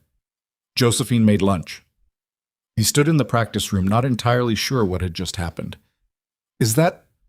Am I staying?" She glanced back at him over her shoulder. "There's a chair." He sat in the chair. He folded his jacket over his knee. He watched her bring the violin to her shoulder and find her place in the score. And he sat in the small practice room with the rosin dust and the upright piano and the half-full paper coffee cup and listened to her argue with Bartók. She was still winning. Outside, February was doing what February does, cold and gray and indeterminate, not yet winter, not yet anything else. The kind of month that doesn't commit to what it's becoming. Nathan Holloway sat in a folding chair in a practice room in Somerville and understood, with the specific clarity of a man who has been wrong about something important and knows it, that this was not the end of anything. It was, for the first time in a long time, the beginning of something real. He didn't say it. He sat with his jacket on his knee and his hands loose at his sides, and he listened, and outside the window the February light came and went as the clouds moved, and the violin filled the small room until there was no space left in it for anything but sound. Josephine made pasta. It was the kind of meal that happened without ceremony. A big pot, too much garlic, a jar of sauce augmented with things from the refrigerator in the way of someone who cooked by instinct rather than instruction. She set 3 bowls on the table without being asked whether Nathan was staying, which told him something about Josephine's read on the situation and about the quality of her hospitality, which turned out to be the specific kind that doesn't make a production of itself. Nathan ate and said it was good, which was true, and Josephine accepted this without comment and refilled his bowl without asking, which he also accepted. Clara ate with the focused efficiency of someone who'd been practicing for 3 hours and was running on coffee. And the conversation at the table was not about any of the things that had happened over the past week.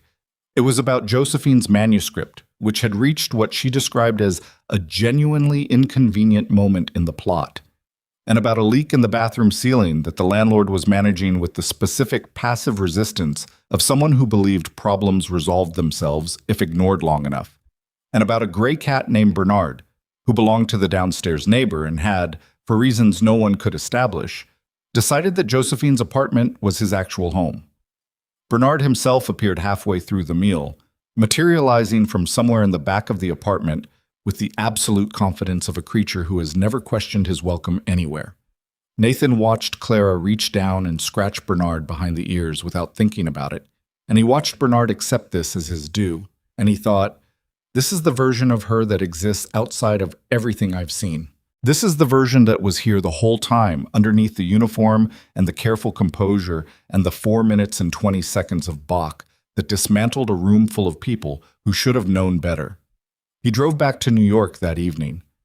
Clara walked him to his car and they stood on the sidewalk for a moment in the cold with the streetlight making everything look more significant than it probably was. The residency, he said, at the conservatory. What does that look like? Preliminary, she said. Mrs. Vasarhelyi made a call. Someone there wants to hear me play before anything is decided. It could be nothing. It won't be nothing. She looked at him. You don't know that. I know enough. She shoved her hands in her coat pockets. Nathan, I need to do this part on my own. Whatever happens with the conservatory, whatever happens with the career, I need to know that I built it, not that someone with your kind of connections cleared a path. I know, he said. And he did know. He'd known it since the party, since she'd handed his mother's violin back and said she needed to finish her shift. She had always been the person who finished her shift. I'm not going to make calls. I'm going to sit in the audience and watch you play. Those are different things. She considered him for a moment. They are different things, she agreed. He got in the car. She was still standing on the sidewalk when he pulled away, hands in her pockets, coat slightly too big at the shoulders, watching him go with the expression of someone who has made a decision and is standing behind it, even if they're not entirely sure yet what the decision was. He drove home thinking about his mother. He thought about that specific memory. 10 years old, top of the stairs, listening to the chaconne rise through the floorboards, and he thought about the particular shape of grief, how it doesn't diminish so much as it changes form, how it moves from the sharp thing it is at the beginning into something more architectural, something that becomes part of the structure of how you live rather than a wound that sits on top of it. He thought about Elaine, about the 18 months she'd had with Lily before the aneurysm, about the way he'd spent years carrying the weight of being two people when he was only built to be one. He didn't think any of this was resolved. He didn't think he was fixed, or that Clara was, or that the thing between them was going to be uncomplicated because they'd had an honest conversation in a practice room in Somerville. He'd made that mistake before. The mistake of thinking that a moment of clarity meant the hard work was finished. It was never finished. That was the thing nobody told you, or everybody told you, and you didn't hear it until you lived it. The hard work was never finished. It just became, gradually, more familiar. He got home at 11. The house was quiet. Mrs. Gaines, the housekeeper who stayed with Lily in the evenings, had left the kitchen light on. He went upstairs and looked in on Lily, who was asleep with her chess problem folded on the nightstand and her mother's photograph visible from the door. He stood in the doorway for a moment.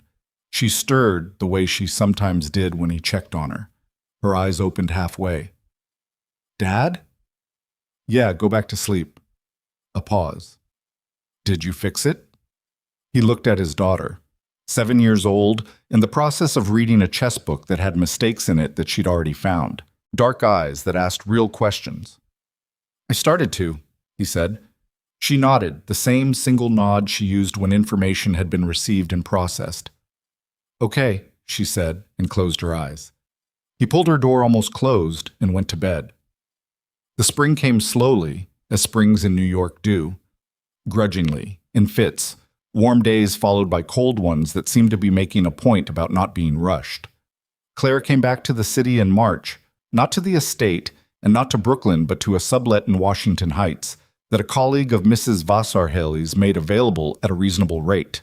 It was smaller than her Brooklyn apartment, with better light and worse plumbing, and she was fine with both of those things. The audition at the New England Conservatory had happened in mid-February, 10 days after Nathan's visit to Somerville. She had played for 45 minutes in front of a panel of 3 faculty members and the conservatory's artist-in-residence coordinator, in a room with better acoustics than anything she'd played in since Juilliard.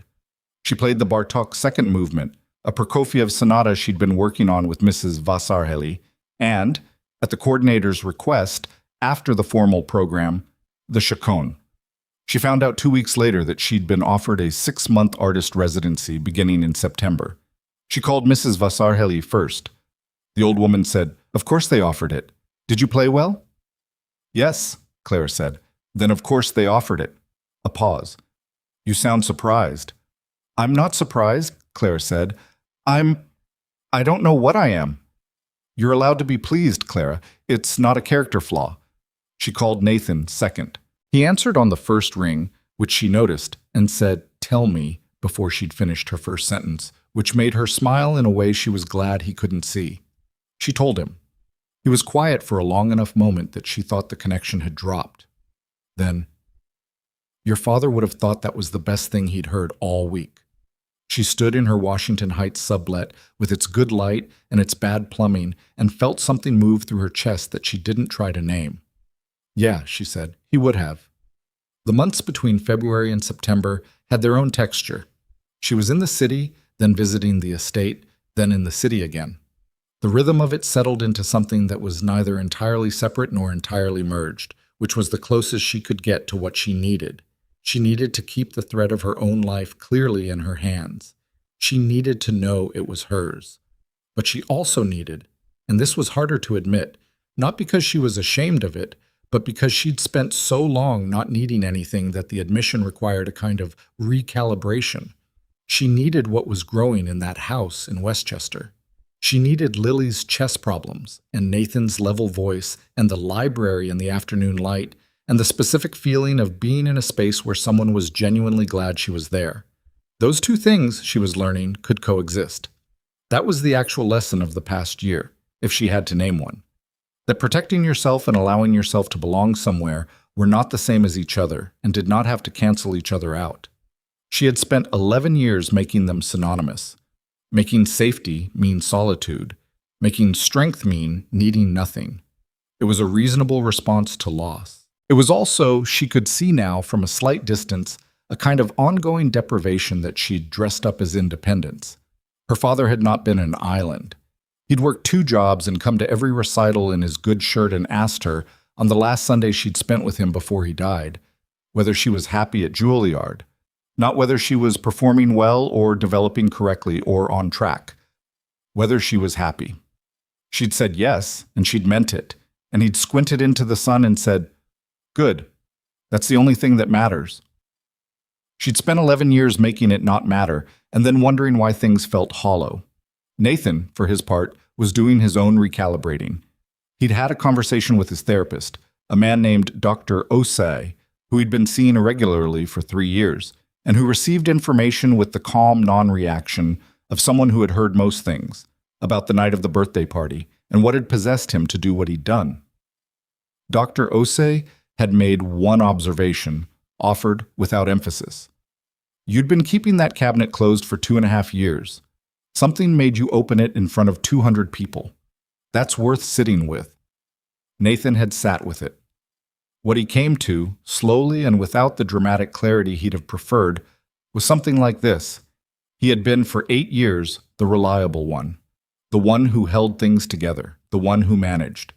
He'd built a company and raised a daughter and maintained a house and a reputation and a social presence, and he had done all of it competently, and in the process he had reduced himself to a function. He was Nathan Holloway, the real estate developer. He was Lily's father. He was the composed man at the head of the table. He had stopped being someone who could be surprised by his own impulses. And then a woman he didn't know had been standing in his ballroom with an empty tray and rosin rough fingers and something in her face that was completely unperformable, and he had opened a cabinet he hadn't opened in 2.5 years without entirely knowing why.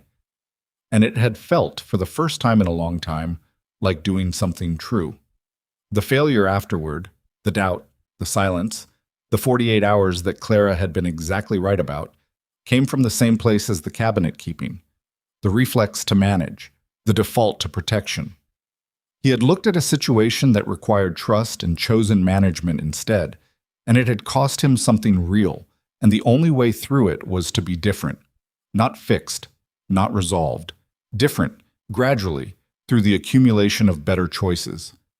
He was working on it. It was slow. That was honest. In April, on a Saturday when the weather had finally committed to being spring, Nathan took Lily to a performance at Carnegie Hall. A young violinist from South Korea making her American debut, 23 years old, a player who had apparently been described by the Times in terms that set expectations high. Lily sat in the seat beside him with her program in her lap and her feet not quite reaching the floor, dressed in a way that she had selected herself and that involved a velvet headband and opinions. The violinist came out and the audience applauded, and Lily studied the stage with the focused attention she brought to everything. Halfway through the first piece, Lily leaned over and said quietly into Nathan's ear, "She's good, but she doesn't sound like Clara." Nathan looked at his daughter. "Clara sounds like she means it more," Lily said, with the decisive finality of someone who has rendered a verdict and is not taking questions. She turned back to the stage. Nathan looked at the stage too and thought about September and felt something settle in his chest. Not the ache of the past years, not the management of it, but something quieter, something that felt like anticipation, which was an emotion he'd almost forgotten he was capable of. The concert announcement went out in July. Clara Brooks, it said, in the clean sans serif font of the New England Conservatory's communications. Violin. Residency debut performance, September 14th. Jordan Hall, Boston. Beneath that, the program. Prokofiev, Bartok, and closing the evening, Bach, Partita No. 2 in D minor. Mrs. Wasserhay called Clara when she saw the program. "The chaconne to close," she said. "That's a statement." "I know," Clara said. "You're sure you're ready for it?" Clara thought about the practice room in Somerville. She thought about the ballroom in November. She thought about the first time she'd played it in her apartment after 11 years, alone on the edge of her bed with the traffic outside and the radiator knocking, the way it had felt like a door on a hinge that had been stuck for a long time. "I've been ready," she said. "I just needed to stop pretending I wasn't." The logistics of getting Nathan and Lily to Boston for September 14th involved more coordination than either of them would have predicted, largely because Lily had decided she needed a specific outfit and had opinions about what that outfit should communicate. "Serious but not sad," she explained, which Nathan conveyed to the store with a straight face. And because Nathan had meetings that ran long in the week before and had to be restructured around a commitment he'd made clear was not negotiable. They drove up on the morning of the 14th. Lily sat in the back seat with a book, which she read for 40 minutes and then sat down and looked out the window for the rest of the drive, thinking something she didn't share. Nathan drove and drank his travel coffee and let the radio play low and didn't try to fill the silence, which was one of the things he'd learned from 7 years of parenting a child who needed silence the way other people needed conversation. At some point, somewhere on the I-95 corridor, Lily said, "Do you think she's nervous?" "I think she's ready," Nathan said. Lily considered this. "Those aren't the same thing." "No," he said. "They're not." Clara was in fact nervous. She had been in the Jordan Hall green room for 20 minutes before showtime with her violin tuned and her rosin fresh and her hands, which were the part she could not entirely govern, doing the thing they did before performances that she'd had since she was 12, a slight tremor, barely visible, that had nothing to do with technical readiness and everything to do with the specific vulnerability of standing in front of people with an instrument and offering them something true. It didn't go away with experience. Mrs. Wasserhay had told her this at 17 and she'd learned it was accurate. The nervousness didn't mean you weren't ready. It meant you cared about what you were doing. She sat on the bench in the green room and held her violin in her lap and breathed. She thought about her father, not with the specific grief that had lived in that thought for 11 years, but with something older and quieter. The memory of him not as his absence, but as he actually was. Hot dog, afternoon sun, squinting, the laugh. 2 years before the bridge, whether she was happy. She had been. She was going to be. She thought about the ballroom, the laughter that stopped, Nathan's mother's violin under her chin, the way she'd closed her eyes for 1 second and thought about Mrs. Wasserhay's hand on her wrist. "You have it. Don't you dare waste it." She had wasted 11 years. She'd decided, somewhere around February in a practice room in Somerville, that the accounting stopped there. Someone knocked on the green room door. The stage manager. "5 minutes, Ms. Brooks?" "Thank you," she said. She stood. She checked her bow tension. She checked her tuning one more time, the A string, which had a tendency to slip in changes of temperature. It held. She smoothed her dress, which was black and simple and chosen specifically to disappear so that everything that mattered could be what mattered. She thought about Nathan in the audience. She'd seen them arrive. She'd happened to be near a window that looked out onto the hall's entrance and had watched Nathan come through the door with Lily beside him. Lily in her serious but not sad outfit, which had turned out to be a navy dress with a small collar that she had clearly chosen with the same analytical rigor she brought to chess openings. They'd been talking about something. She couldn't see what, just the conversation's body language. Nathan leaning slightly toward Lily, Lily gesturing with one hand, and then Lily had looked up toward the window as though she'd known someone was there, and Clara had stepped back automatically. Though she wasn't sure Lily had actually seen her, she almost certainly had. The stage manager knocked again. Clara picked up her violin and her bow and walked toward the stage. The first thing she noticed when she walked out was the light.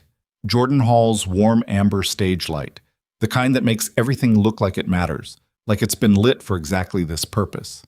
The second thing she noticed was the size of the audience, which was larger than she'd expected for a residency debut, and which she understood, after a moment, was partly the result of a single sentence in a Times Arts preview that she'd been pretending not to have read, but had. Clara Brooks, a Juilliard-trained prodigy whose decade-long absence from the concert stage has generated considerable speculation, makes her return this fall. She found the front row without looking like she was looking for it. Nathan was in the third seat from the left.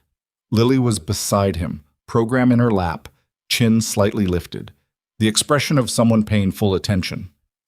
When Clara's eyes passed over them in the ordinary sweep of a performer acknowledging the room, Nathan didn't wave or gesture or do anything demonstrative. He just held her gaze for 1 second, and in that second his expression said what it said. "I'm here. I'm not going anywhere." That was enough. She turned to the audience. She acknowledged the applause with the small bow that she'd been doing since she was 12, and that still felt like her own. Not too deep, not performative. Then she lifted her violin to her shoulder, found the first position, and waited for the room to reach the particular held-breath quality that she'd learned was what a concert audience sounds like when it has stopped being a collection of individuals and become one listening thing. It reached it. She played. The Prokofiev first, the Sonata No. 1 in F minor, which was dark and difficult and not a crowd-pleaser in the ordinary sense. A piece that asks the audience to stay with it through discomfort before it offers anything like resolution. She chose it deliberately as the opener because she'd decided, somewhere in the months of preparation, that she was not going to curate the evening around what was easiest to receive. She was going to play what was true. People could stay or go. They stayed. She could feel it, the specific quality of sustained attention, the way a room sounds when it's with you rather than waiting for you. The Bartók second, darker still, more complex. The concerto movement she'd been arguing with since January.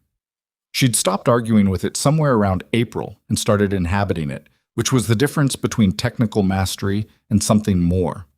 She played the cadenza, the long unaccompanied passage that sat at the center of the movement like a question, with the full weight of everything she'd spent a year rediscovering, and she felt the room shift in the way she'd felt it shift in the ballroom, that particular quality of collective breath held.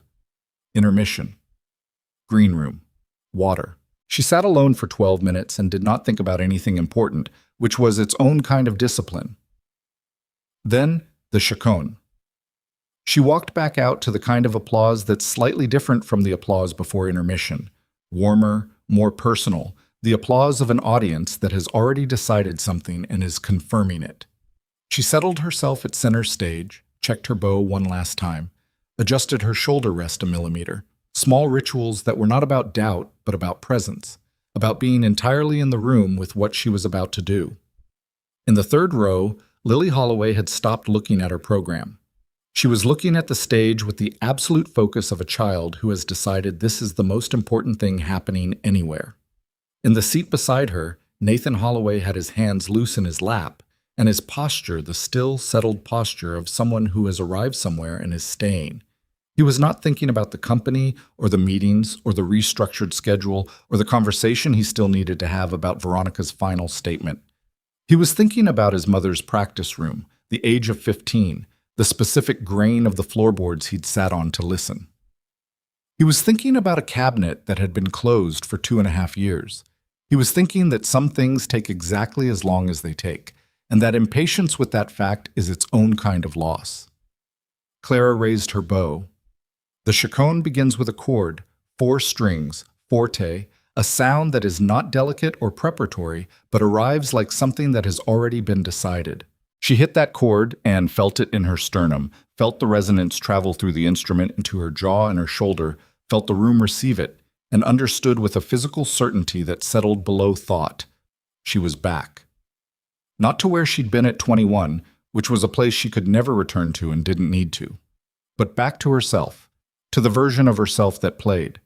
She played the chaconne the way she had played it in the ballroom, without holding anything back. But it was different from the ballroom, because she was different. The ballroom had been a rupture, something breaking open that had been sealed. This was something that had healed enough to be whole again, not unmarked, not as if the 11 years hadn't happened, but whole in the way that things that have broken and been repaired are whole, with the repair visible, with the history of the break part of the object's story, which is not a flaw, but a fact. She played the grief in it. Her father, Elaine Holloway, whom she'd never met but had come to know through her daughter's dark eyes and her husband's careful way of carrying loss. She played the love in it, which is not separate from the grief but woven through it in the way Bach understood and wrote about, and most people spend their lives trying to accept. She played the argument in it, which was the argument she'd been having with herself for 11 years about whether she had the right to want this, whether wanting it was safe, whether safety was the right metric. It was not the right metric. That was the answer she'd arrived at, and she played it. Somewhere in the second variation, Lily leaned very slightly toward Nathan without taking her eyes off the stage, and said, barely above a whisper, "That's what I meant." Nathan looked at his daughter. "That's what I meant," Lily said again, "that she means it more." He looked back at the stage. He did not say anything. There was nothing to say that the music wasn't already saying. The chaconne runs 15 minutes at full length. Clara played every bar. She didn't manage it or moderate it or hold any part of it back for safety.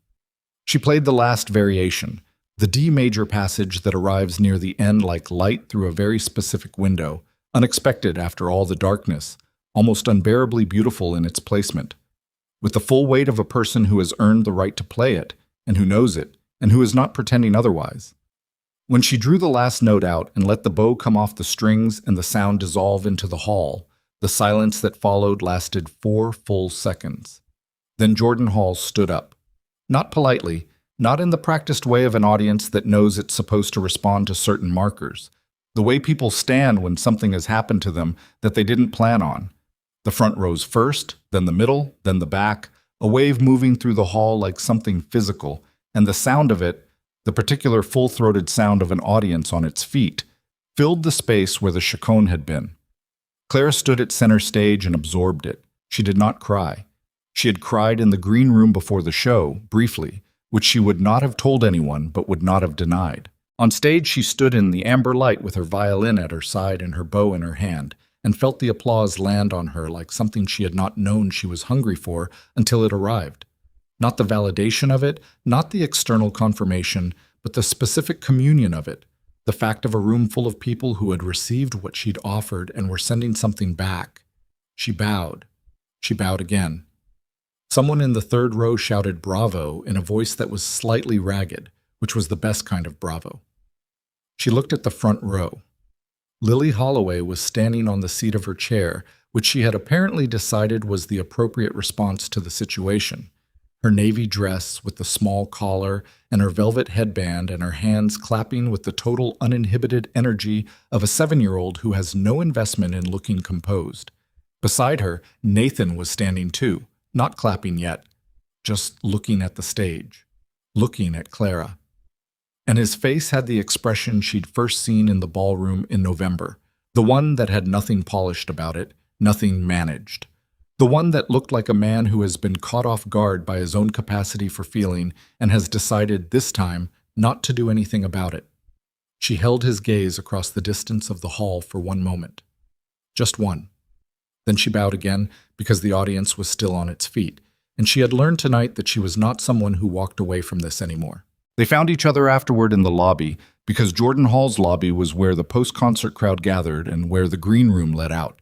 And because Lily had apparently decided that waiting for Clara to emerge was not an option and had stationed herself near the green room door with the strategic patience of someone who had read about the Sicilian defense and understood positioning. When Clara came out, Lily did not run because running was not her style. She walked quickly, which for Lily was equivalent, and arrived in front of Clara and stopped. "You played the chaconne better than the recording my dad showed me," Lily said. Clara looked down at her. "That's a generous thing to say." "It's accurate," Lily said. "I pay attention to these things." Clara crouched down so she was at eye level with Lily, which put her face very close to the velvet headband. "I know you do," she said.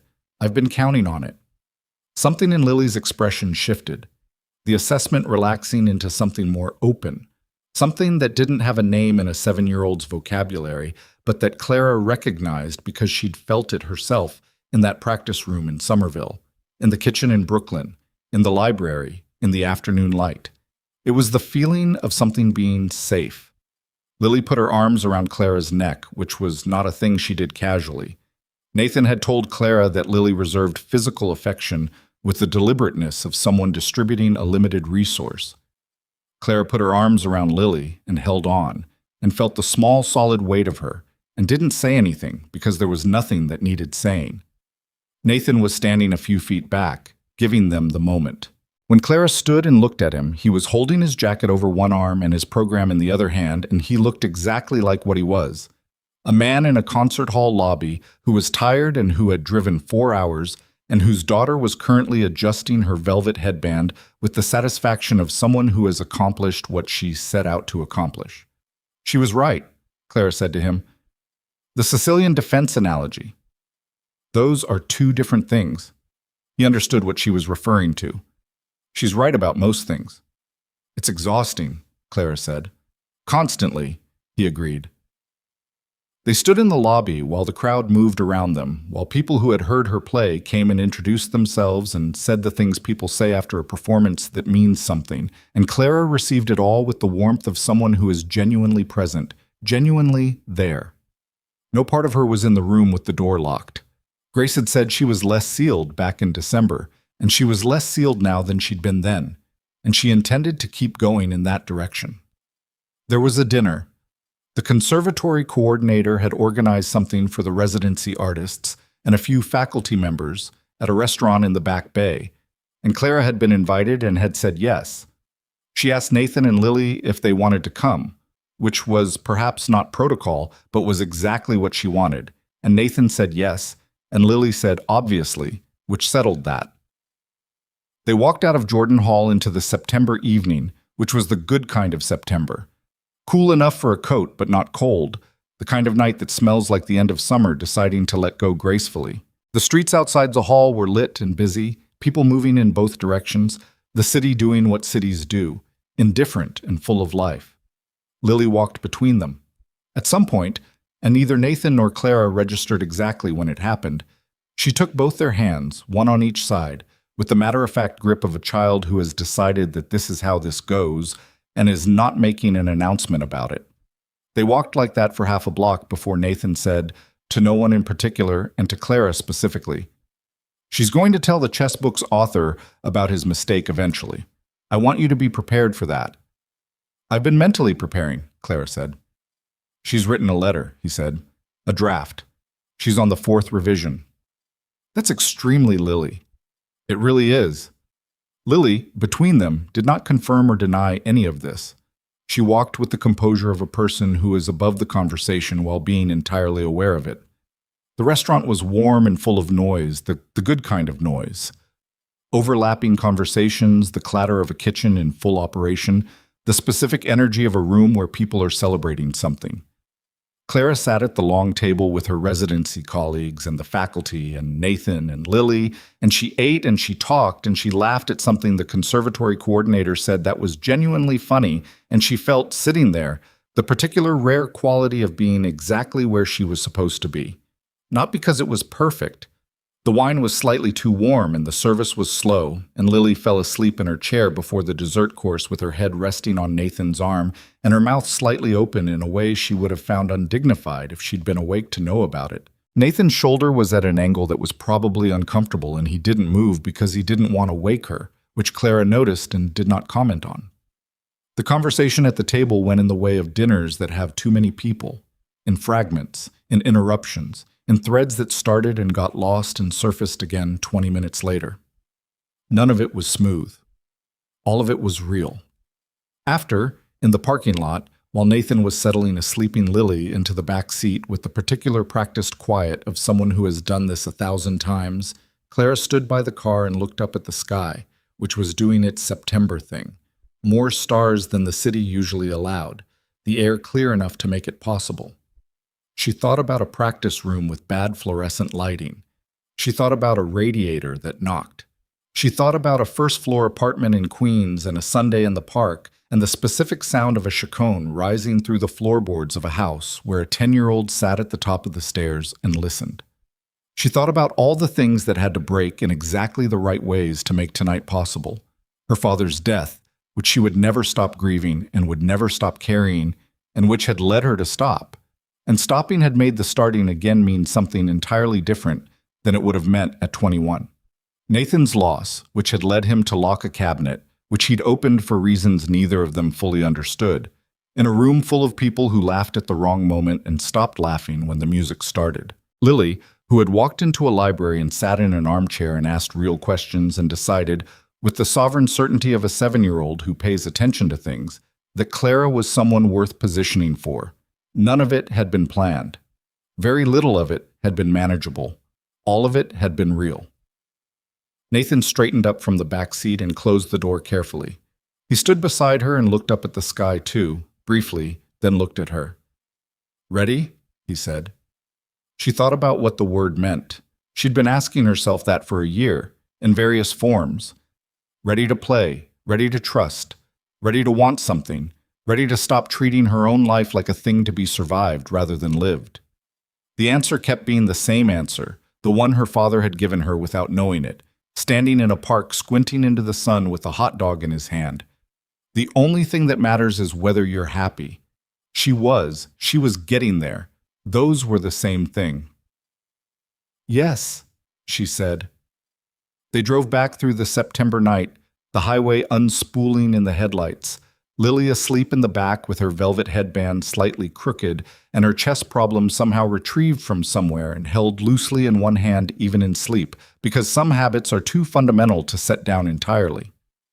Clara had her father's violin on her lap in its case. Not the student instrument, not Margaret Holloway's instrument, her father's.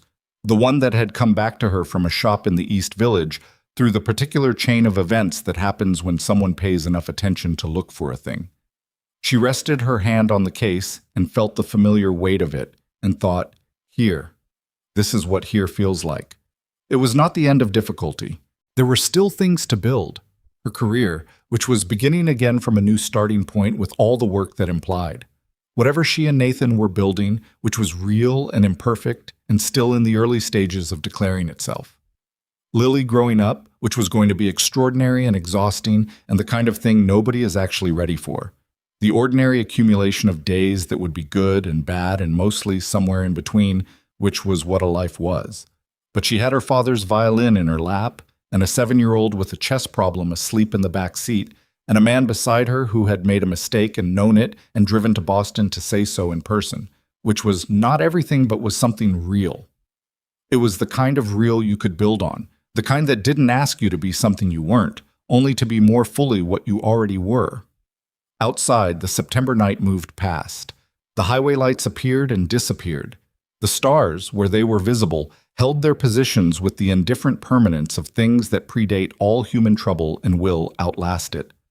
In the back seat, in her sleep, Lily's grip on the chess problem tightened slightly, as if she'd arrived at a solution and intended to hold it. Clara looked at the road ahead. She did not look back.